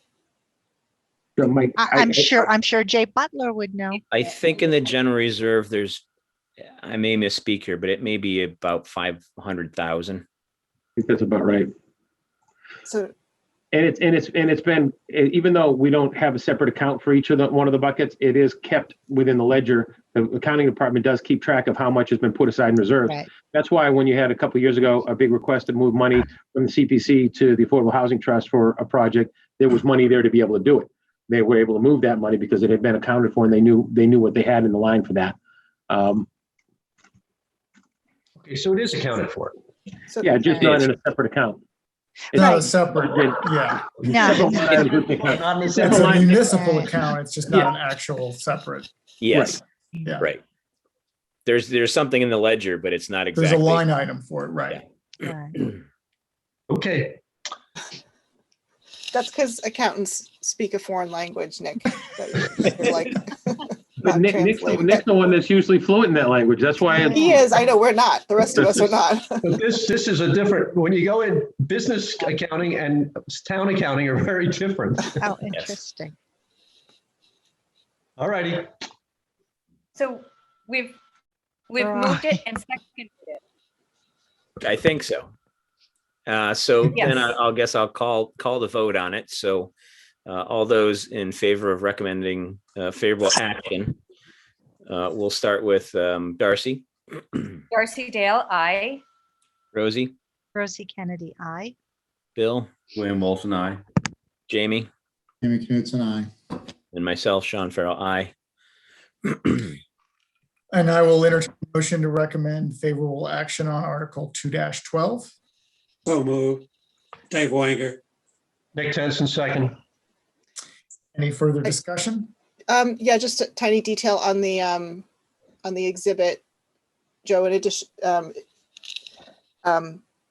we had talked about reordering those Yep. numbers. So Right. given that would be good so that they correspond to the articles. And it might even be nice to put Article 2-12, Article 2-13, and Article 2-14, like headers or something. So they Okay. correspond. And Yeah, given I that- think to John's earlier suggestion too, Christina, I think every chance we can, we'll link the article, the warrant article with the appendix. And I think it Details. refers to Appendix F, but it doesn't say Appendix F on this actual, It says actually should be Appendix G if it's. I mean, G, yep, Yeah. sorry.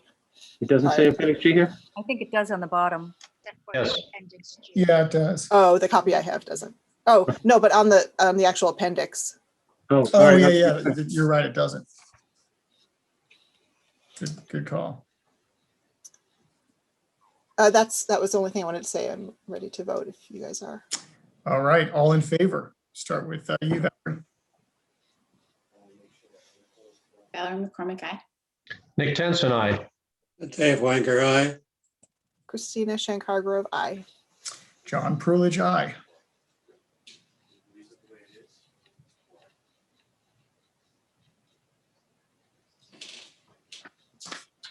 All right, we got a lot of blanks in this next one. Yeah.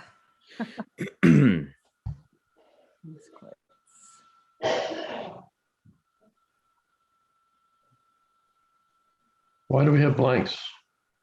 They were just left there as placeholders for added and they just weren't replaced.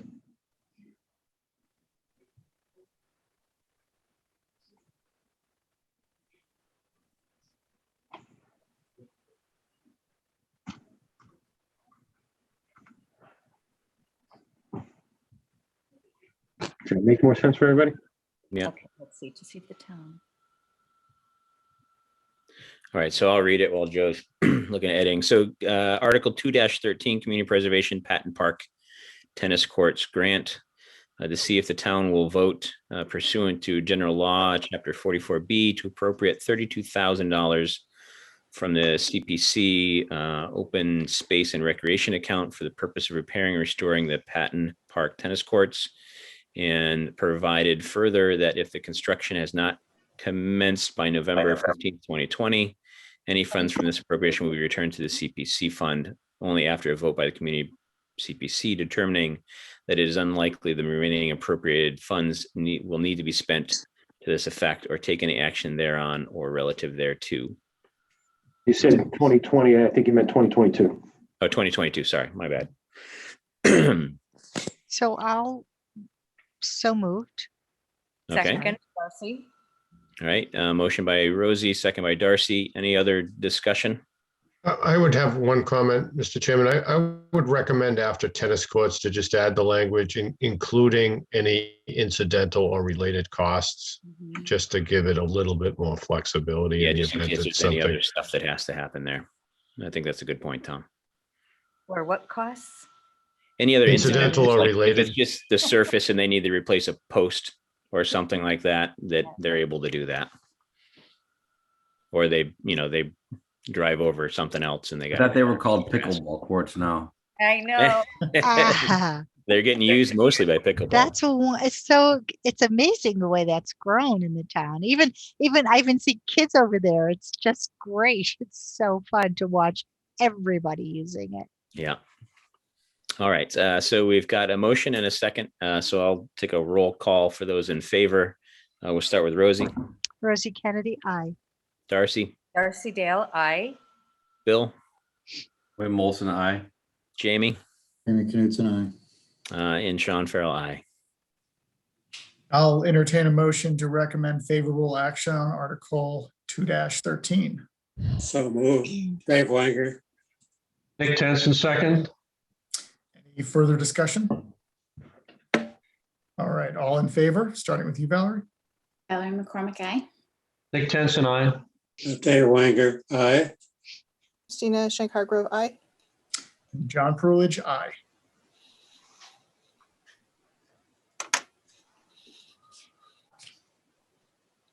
All right, Article 2-14, CPC Town Hall Building Project Grant.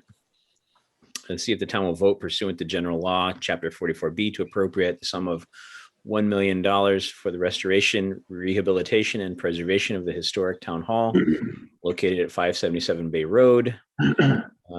So set forth in an application dated blank space 2021, approved by the Community Preservation Committee on file with the town clerk, including but not limited to design, project management, and construction costs, and all incidental and related costs, i.e. those project costs is designated by the Community Preservation Committee as eligible to be funded under the Community Preservation Act. Each sum to be added to the sum of $3 million appropriated under Article 2-7 from Town Meeting 11/2020 and meet said appropriation. The treasurer, with the approval of the Board of Selectmen, is authorized to borrow all or portion of said amount under General Law 44B, Section 11, General Law, Chapter 44, subsection 7 or 8, and or any other enabling authority to issue bonds or notes of the town thereafter. And while these will be general obligation bonds of the town, it is anticipated that they shall be repaid through the Community Preservation Fund. And further, any premium received by the town upon the sale of any bonds or notes approved by this vote, less any such premium applied to costs of issuance of such bonds or notes, may be applied to costs approved by this vote with a reduction of borrowing authority. Therefore, like an amount in accordance with General Law, Chapter 44, Section 20, provided, however, that the expenditure of these funds shall not be authorized if town meeting fails to approve Article 2021 /5/2-15, or if construction of the town hall project fails to commence by November 15th, 2022, or take any action therein or relative thereto. And a Good 2/3. luck to whoever's got to make this motion. Yes, Oh, that was a mouthful. should start to practice tonight. That's right. All right, so there's some notes in the comment there. Is there anything that you want to add to that, Joe, with the comments there? Now, can you guys see the comments? I'm not I even see sure. a 2/3 vote is required to approve the article. I also recommend that you forward a copy of the article of motion to bond council for review and approval. And then This is virtually the same article that was approved at the special. Previous, right? Different dollar amount.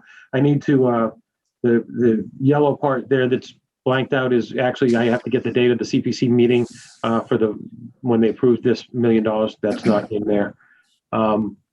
We mentioned earlier that we need to appropriate the other money to make the first year debt service payment too. So that's why that's on the. Okay, just so I have an understanding of this, it's a $4 million that we're appropriating, but that's in addition to the 450,000 that's already been appropriated in the past. Is that correct? For the town hall project, you're actually adding another $1 million to what you approved at all subsequent town meetings towards the town hall. Yes, but when we go into the discussion of the actual town hall renovation, Right. It is indicating that the CPC is contributing 4.45 million. Right. Now, we're only seeing 4 million of it here, and that's because the 450,000 has already been approved for the pre-construction portion. that was all of our kind of R&D up until this point with CPC funding. Okay. So I OPM, et hope cetera. it does. I hope that doesn't create confusion. That's the only thing I'm thinking about. But I understand what we're doing, so that makes sense. Well, Yeah, we're- I think whoever speaks to it, from our board or the town hall building committee or CPC, should mention that we've already expended Yes. $1 million plus on this. So, and CPC funding, et cetera. So we're already we're pretty far down the road on this already. So, Yeah, it's 1.1 million that's already been out of pocket. right. Yeah. Yep. All right. So, anybody want to entertain that I motion? moved it. I'm looking for a second. Oh, Darcy. A second. all right. Any other discussion on it? Okay, so we'll start the vote. All those in favor of recommending favorable action, we'll start with Darcy. Darcy Dale, aye. Rosie, Rosie Kennedy, aye. Bill, William Olson, aye. Jamie, Jamie Knutson, aye. and Sean Farrell, aye. And I will also entertain a motion to recommend favorable action on Article 2-14. Dave Wanger, so move. Nick Tenson, second. Any further discussion? All right, we'll take a roll call vote, starting with you, Valerie. Valerie McCormick, aye. Nick Tenson, aye. Dave Wanger, aye. Christina Shankar Grove, aye. And John Prulidge, aye.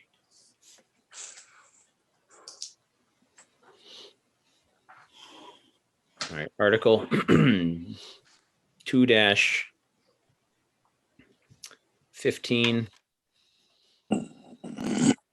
Joe, if you can go up a little bit.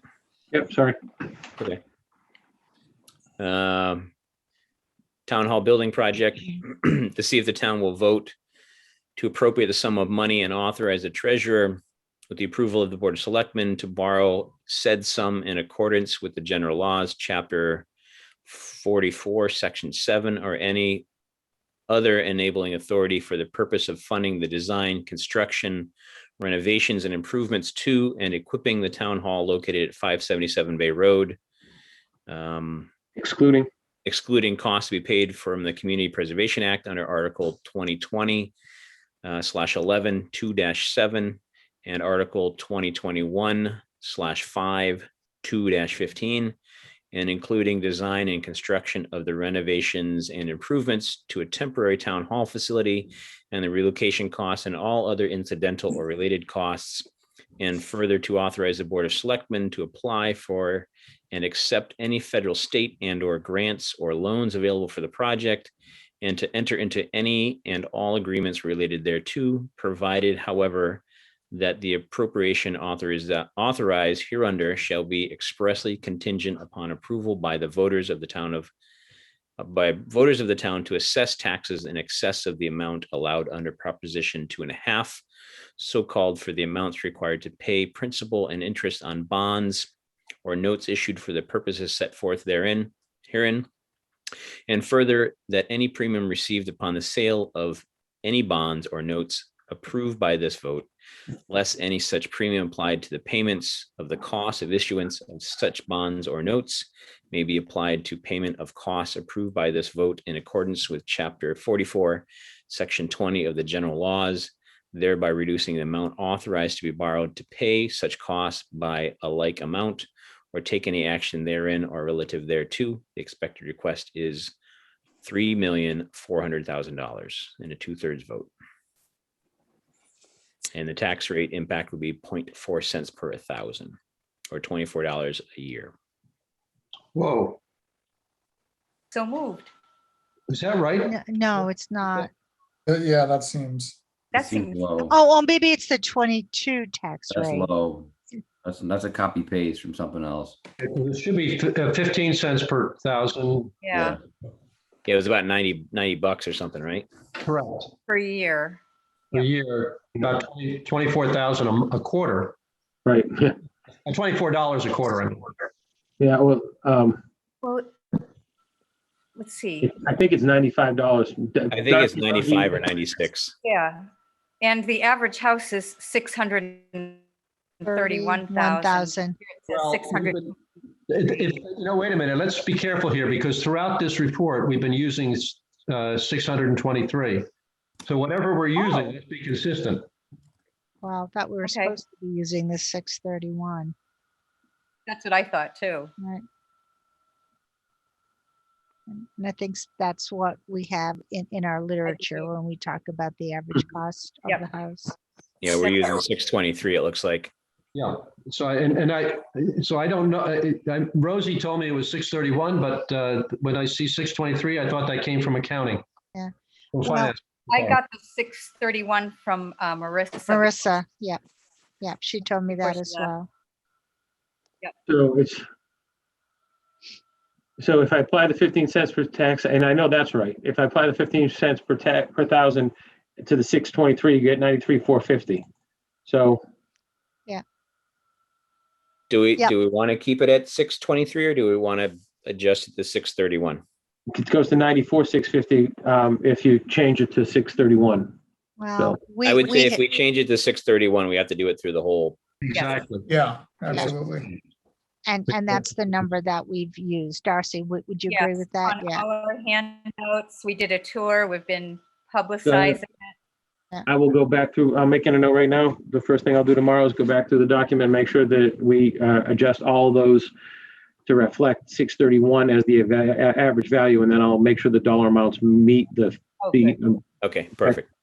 That's the current assessed value for Right. the average. And also, actually, $95 a year.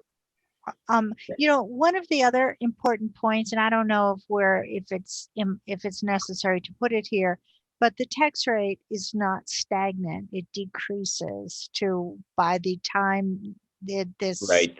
As we pay our premium down, which Yeah. decrease yeah. over the years. So I don't know. I mean, don't want to be too verbose on this, but Well, you could, in the first year, right? And And decreasing in years thereafter, right? yeah, So, course of the bond. Oh, Course of the bond. that's good. Called borrowing. Okay.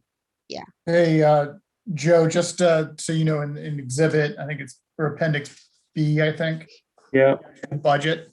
yeah. That has that 623 number in it as well. So that'll have to. Yeah, we really do want to be Yep. consistent. Okay.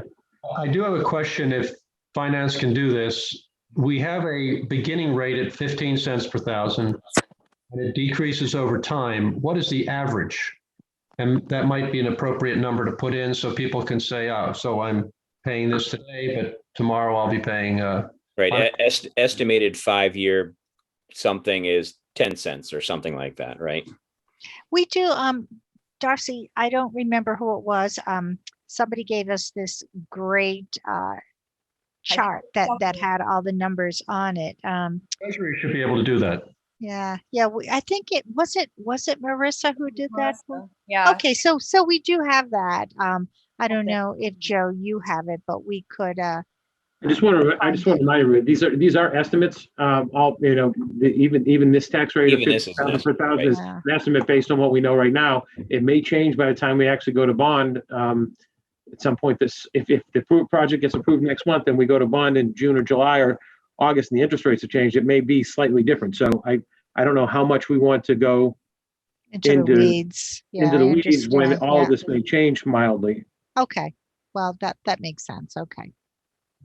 Yeah, but I would say that getting the average number based on what we know today is a. I'll ask to try to get the average number. Okay. Yeah, the 631 would come to about $7.88 a month.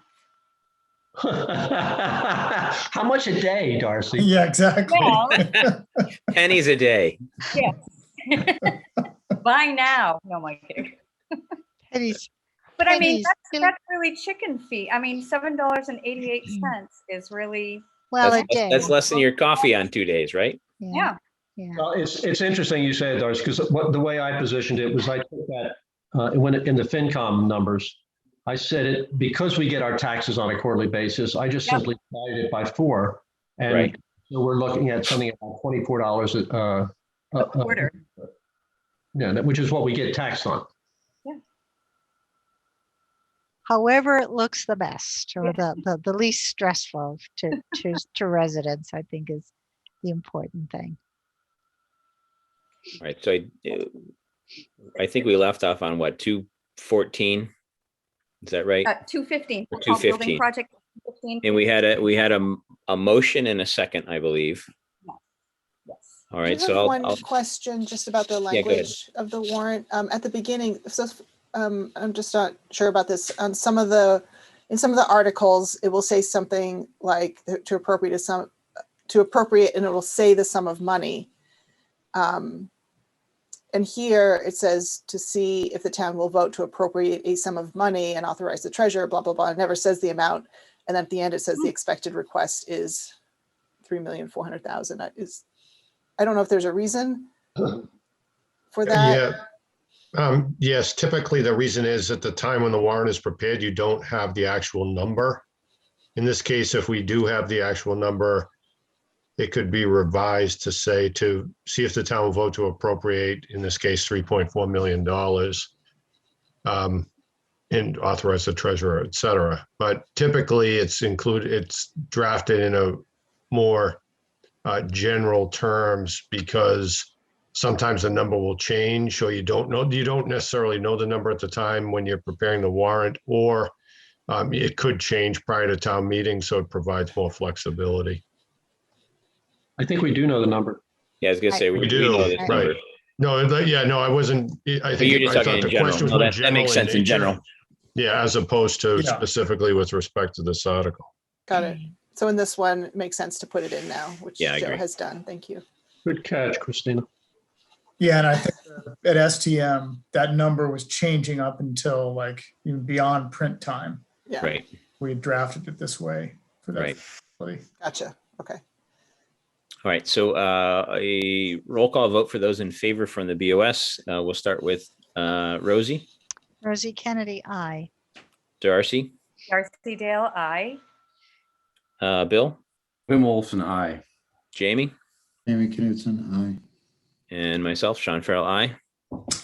And I will entertain a motion to recommend favorable action on Article 2-15. Dave Wenger, so moved. Nick Tenson, second. Any further discussion? Go to a roll call vote, starting with you, Valerie.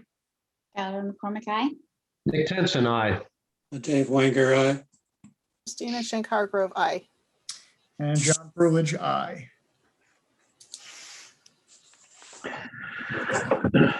Right. I would note that because you have a specific dollar amount in funding source, you could include this on the consent agenda, although I don't suspect that would be the case.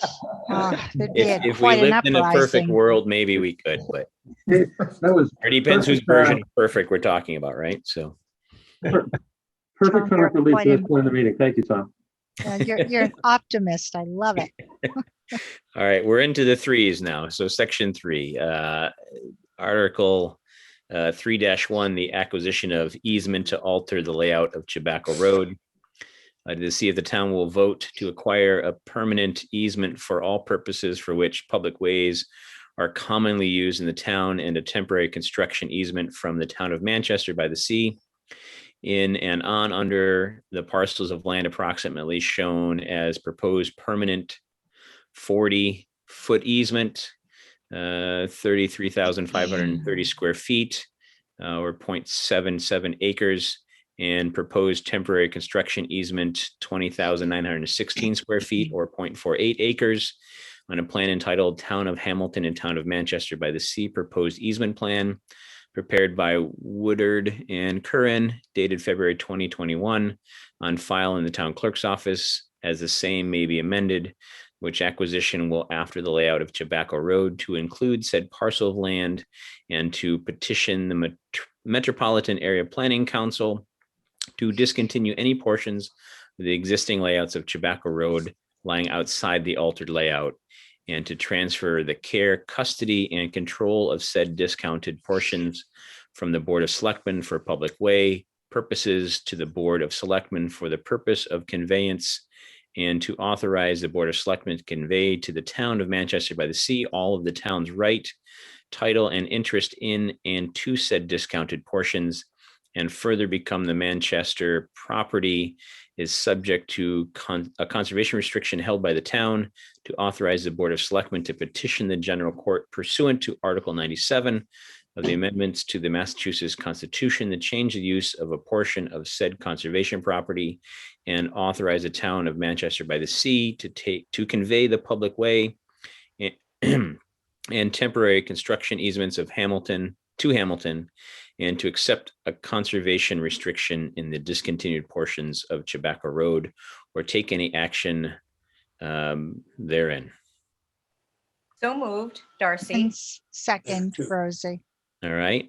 And this, of course, is the easement with moving of Tobacco Road. And Right. there's a kind of a sister, brother, whatever article you want to say in Manchester for a very similar Yeah. thing. Can I just ask a clarifying question of Council, Tom? Metropolitan Area Planning Council? We going to petition MAPC to do this? That was the language that Lee Smith, my colleague who prepared the article, had drafted, and is consistent with what was submitted to Manchester by the Sea as well. I can confirm that, Joe, to make sure that that's correct, but that was what he had prepared and given to me. Seems a little interesting, I guess. I didn't think we would have to. Yeah. I thought it would be like, I don't know, DEP or Right. But MAPC seems a little, well, even Perhaps because it's related to the layout of the public way as opposed to the conservation restriction portion, which is subject to Article 97. So that's going to require going through the legislature in order to get authorization to be able to do that. gotcha. Can I ask the board to just take this vote subject to me confirming all this language and actually all three of these articles with town council prior to we go to the printer on Friday? I just want to triple check all this stuff because Yeah. and I haven't had a chance to do that yet. So Do you want me to restate the motion? Why don't Darcy, why don't you make the motion for this with that caveat in it and make it retro to the other ones that are same involvement, I guess. All right. Keep Give an it a eye shot. on me. I move that we vote to accept Article, I can't read this too much, 3-1. Okay, acquisition of easement to alter the layout of Tobacco Road, knowing that Joe is going to be getting more information regarding the MAPC, and that there's also a related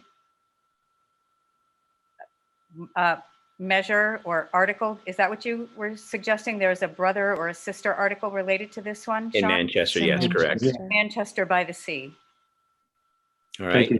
A second. It's all second. All right, Rosie. second by Rosie. Any other discussion? Okay, and then a roll call vote. We'll start with Rosie, Rosie Kennedy, I. Darcy, Darcy Dale, aye. Bill, William Olson, I. Jamie, Jamie Knutson, and myself, Sean Farrell, I. And I would entertain a motion to recommend favorable action on Article 3-1. So move. Dave Wanker. Nick, Second. second. Thank you, Nick. Any further discussion? Do we want to do that subject to, I don't The think town we need manager. to, because we're not actually voting on the actual text of the warrant. It's just our recommendation, okay, which I don't think would change as a result of the language change, but if anyone wants to argue otherwise, I'm open to that. no, that makes sense. Thank you. All right, do a roll call vote. Ellen McCormick, aye. Nick Tenson, I. And Dave Wanker, aye. Christina Schenk-Hargrove, I. And John Prulidge, aye.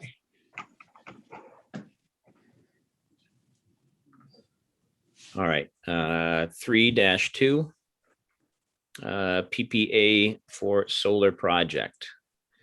To see if the town will vote to authorize the Board of Selectmen to enter into one or more net metering credit purchase agreements with one or more owners of renewable energy facilities for terms of up to 30 years, and to take any actions and execute any other documents and ancillary agreements as necessary, convenient, or appropriate to accomplish the foregoing, and to implement and administer the net metering credit purchase agreements, all of which agreements and documents shall be on such terms and conditions and for such consideration as the Board of Selectmen deems in the best interest of the town, or take any action therein or relative thereto.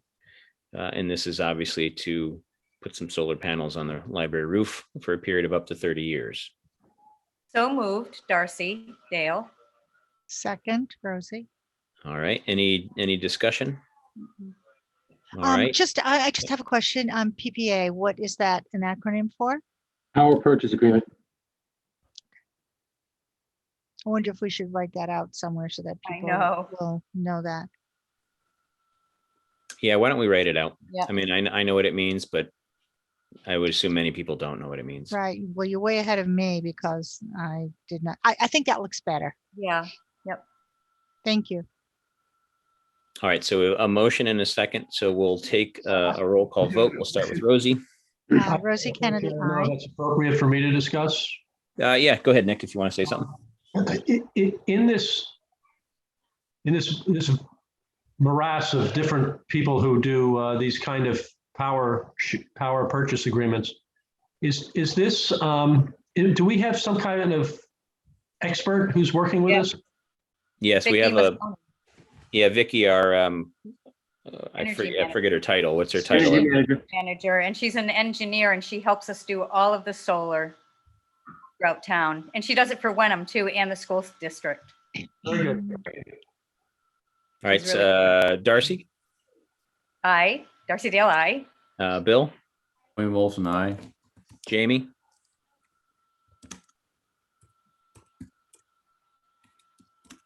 do we hear you, Jamie? Are you there? Earth to Jamie. Maybe we lost him. Did we lose Sean him? Farrell, aye. Did we lose Jamie? I can't see him on the. I can't see Jamie, but I can see. Yeah, there he is. Oh, I heard Oh, him. did you say aye, Jamie? I didn't hear you. I'm sorry. Yes.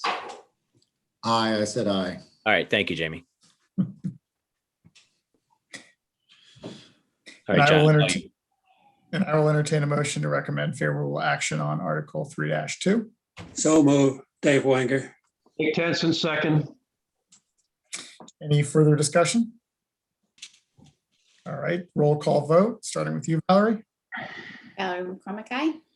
Nick Tenson, I. Dave Wanker, aye. Christina Schenk-Hargrove, I. And John Prulidge, aye.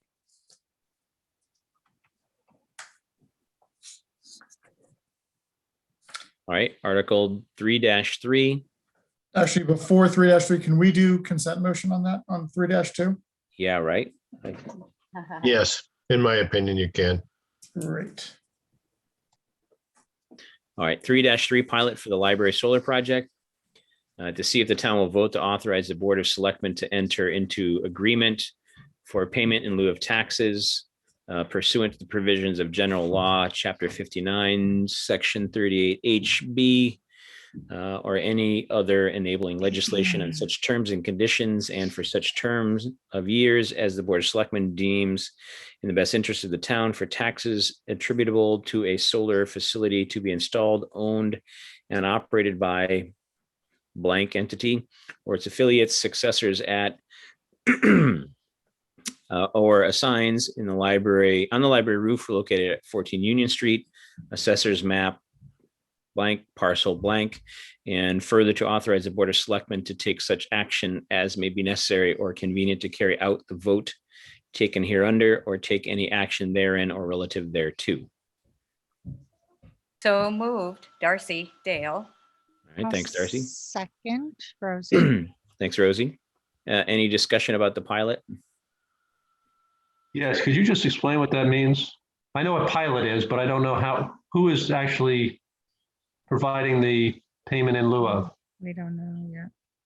I believe the name of the company is Select, but I have to double check, confirm that with Vicky Masoni. Select is the name of the solar company that wants to do the project and would be getting tax credits and then therefore paying us a pilot payment for utilizing the space on top of the library roof, which is in Hamilton.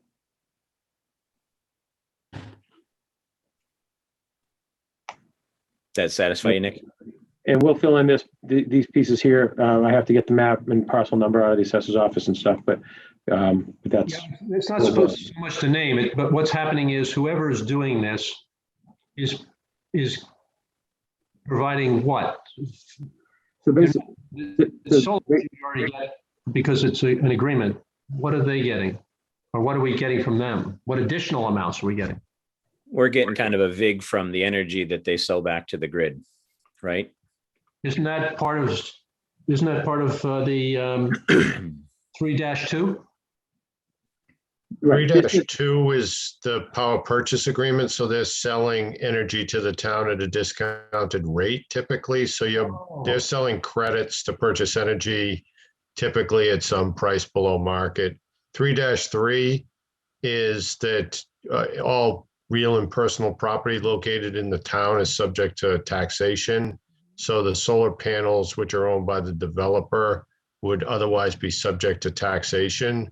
And under General Laws, Chapter 59, Section 38H, I think it's subparagraph B, provides that for energy generators that you can, and rather than tax them at a typical ad valorem tax process on an annual basis, you can enter into pilot agreements with them for a term of up to typically 20 years, which is something that is usually done with respect to most solar and other energy generating developments.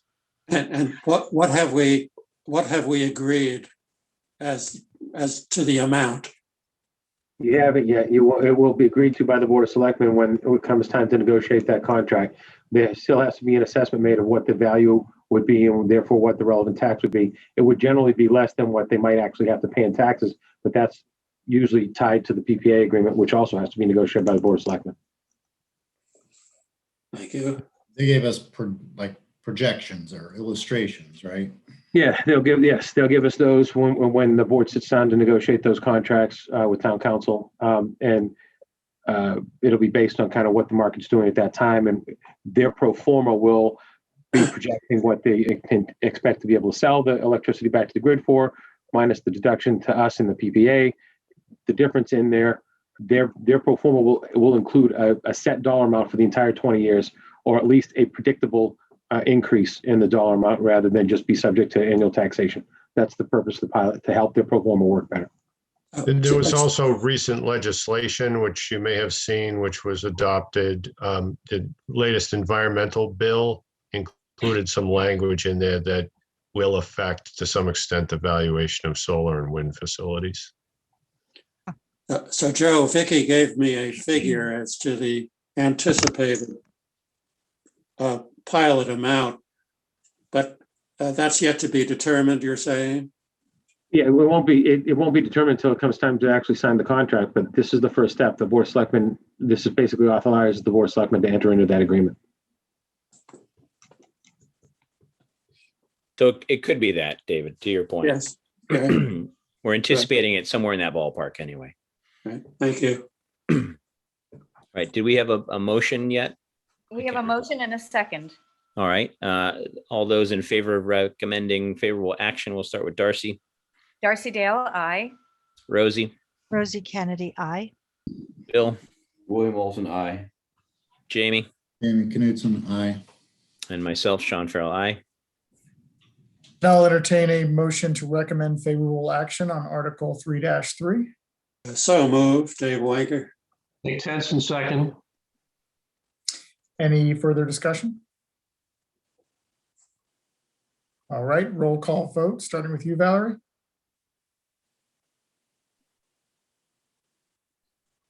Nick Tenson, aye. Dave Wanker, aye. Christina Schenk Hargrove, aye. And John Prulitch, aye. Is that all five? This is also one that could be added to the consent agenda. You know, I'm not sure that's a good idea because it's a bit confusing, and I think it should have some explanation.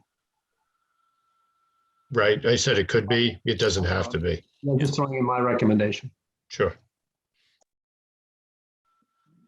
All right. What's next? That's the warrant. That's it.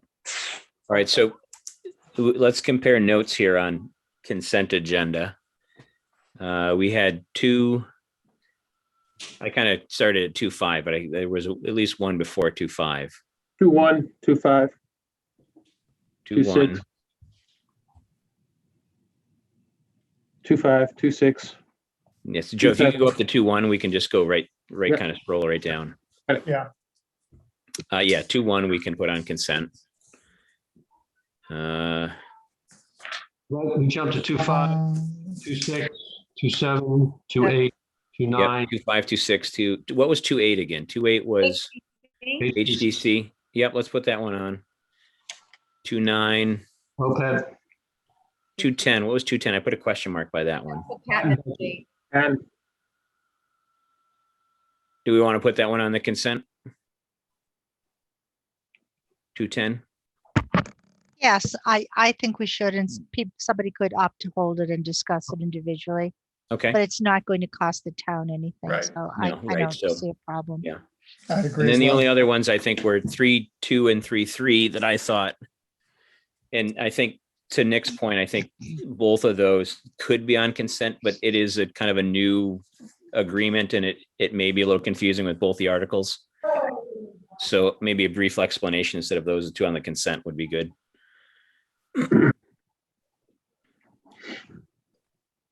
Anybody else have any other ones that they thought would be good on the consent or not on the consent? I mean, it's really just kind of, it looks like the town hall stuff would be the ones that would really talk about. Yeah, and I think those are the only stuff left is stuff we probably couldn't put on the consent agenda anyway. Right. I think All right. So I've got just and anybody can verify. I've got 2.1, 2.5, 2.6, 2.7, 2.8, 2.9, 2.10, all on consent. That's what I have. Okay. do you want me to include?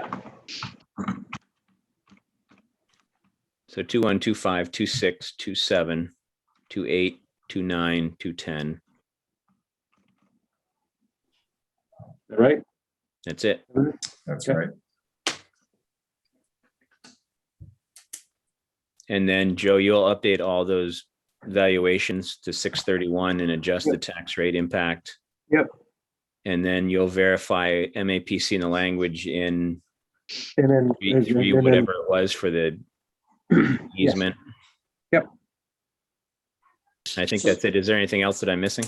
I also have notes to double check, to complete Appendix D and Appendix G. I have a couple, I got to tie the article back to the appendix, make sure that's That's clear. right.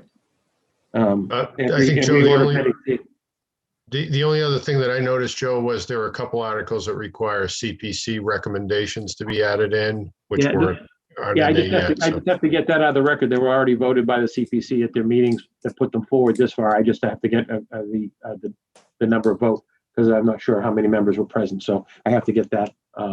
Right. They were all unanimous votes. I just don't know how many people we had at the meeting. The fact that we're going to use the rate of 631, did you say that? 631,000? Okay. Yeah. Should we determine who's going to make the various motions? You guys want to do that tonight? That's fine with me. Fine with me too. All right. Do these motions all have to be done by either Selectmen or FinCom, or are some of them being done by, for example, the Town Hall building? Is that going to be done by someone from Town Hall, from the Town Hall Building Committee? It could be whatever we determine. Yeah. I mean, we could, it depends. We could always make the motion and introduce Mike or whoever's going to speak to it. Right. And I'm sure we're going to have some kind of a presentation on it Right.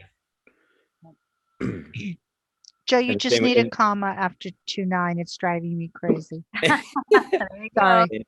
And the same goes for CPC. Typically, we have Jay Butler from the chair of the CPC introduce that, and either he makes a motion and then speaks to each of them. Yeah, and I think he's planning to be there. And he's I think that would be great if he would agree to do that. We're meeting Thursday, right, Darcy? You could just clarify that on Thursday.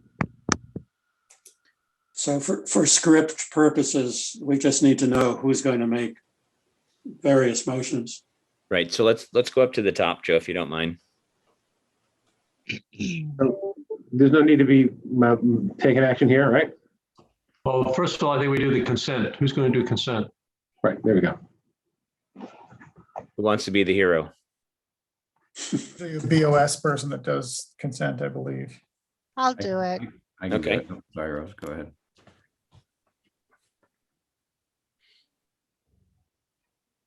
All right. So, and should we designate someone for, even though they're in the consent, in case they get held?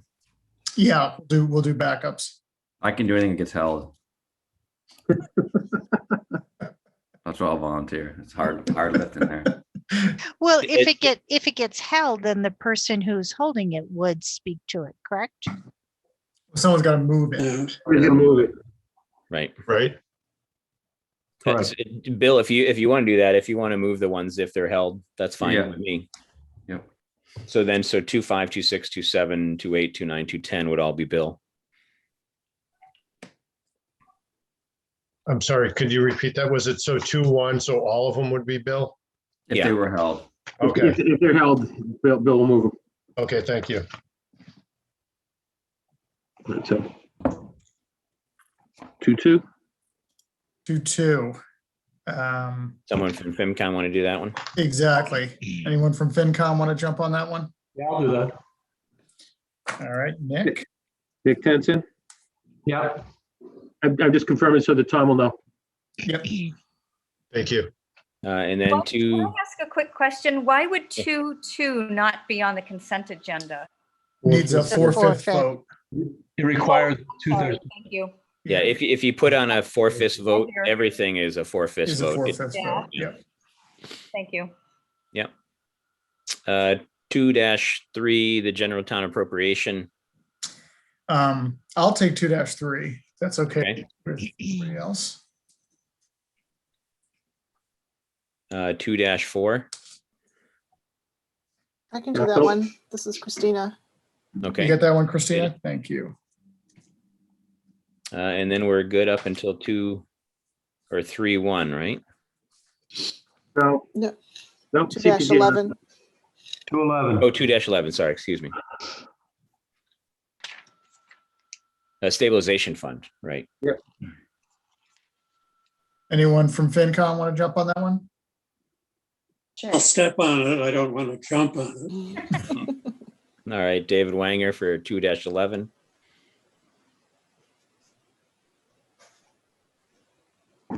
And then 2-12, I'm going to assume that Jay Butler would do the CPC articles. Right. What should I step on? And Joe, you just want to confirm with him, and if he's not, then I'll do him. Okay.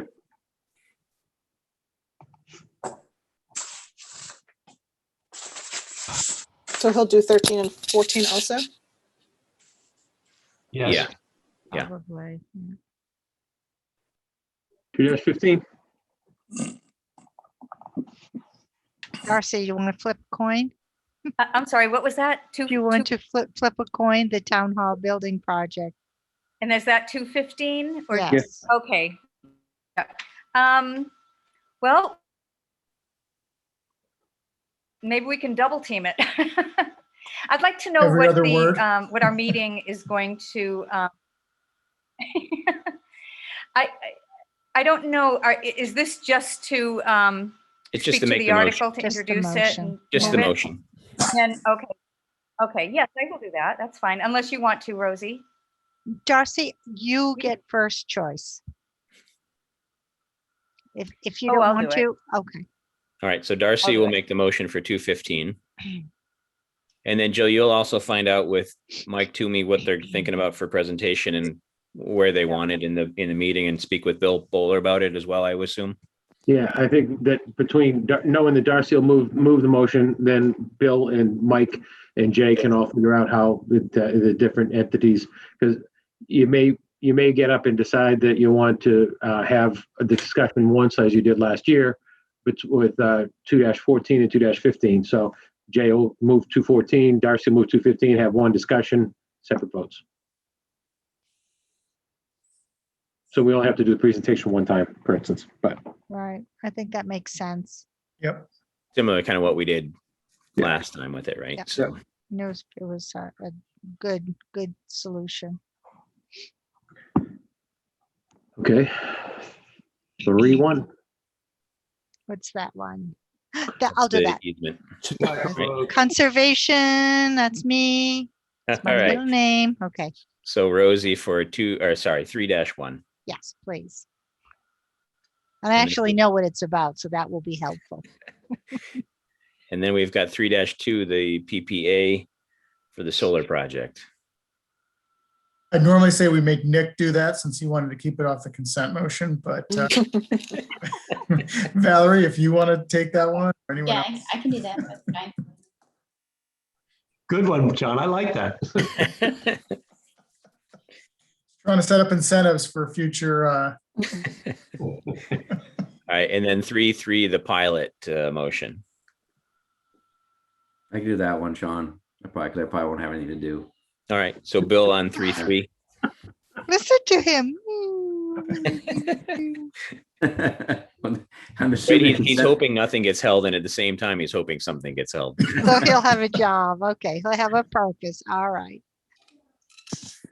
All right, anything else that we're missing tonight?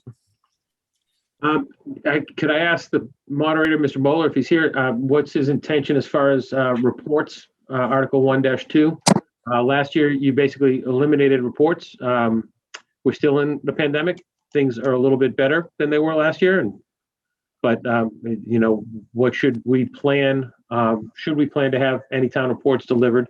Remarks by the chairman of the Board of Selectmen or anybody else? I think it'd be appropriate to have brief remarks and brief reports, but keep it, very short, because it is, we are still in the pandemic, but things are better. So, but this is, the people who come, it is their one real opportunity to learn what's going on in town. So.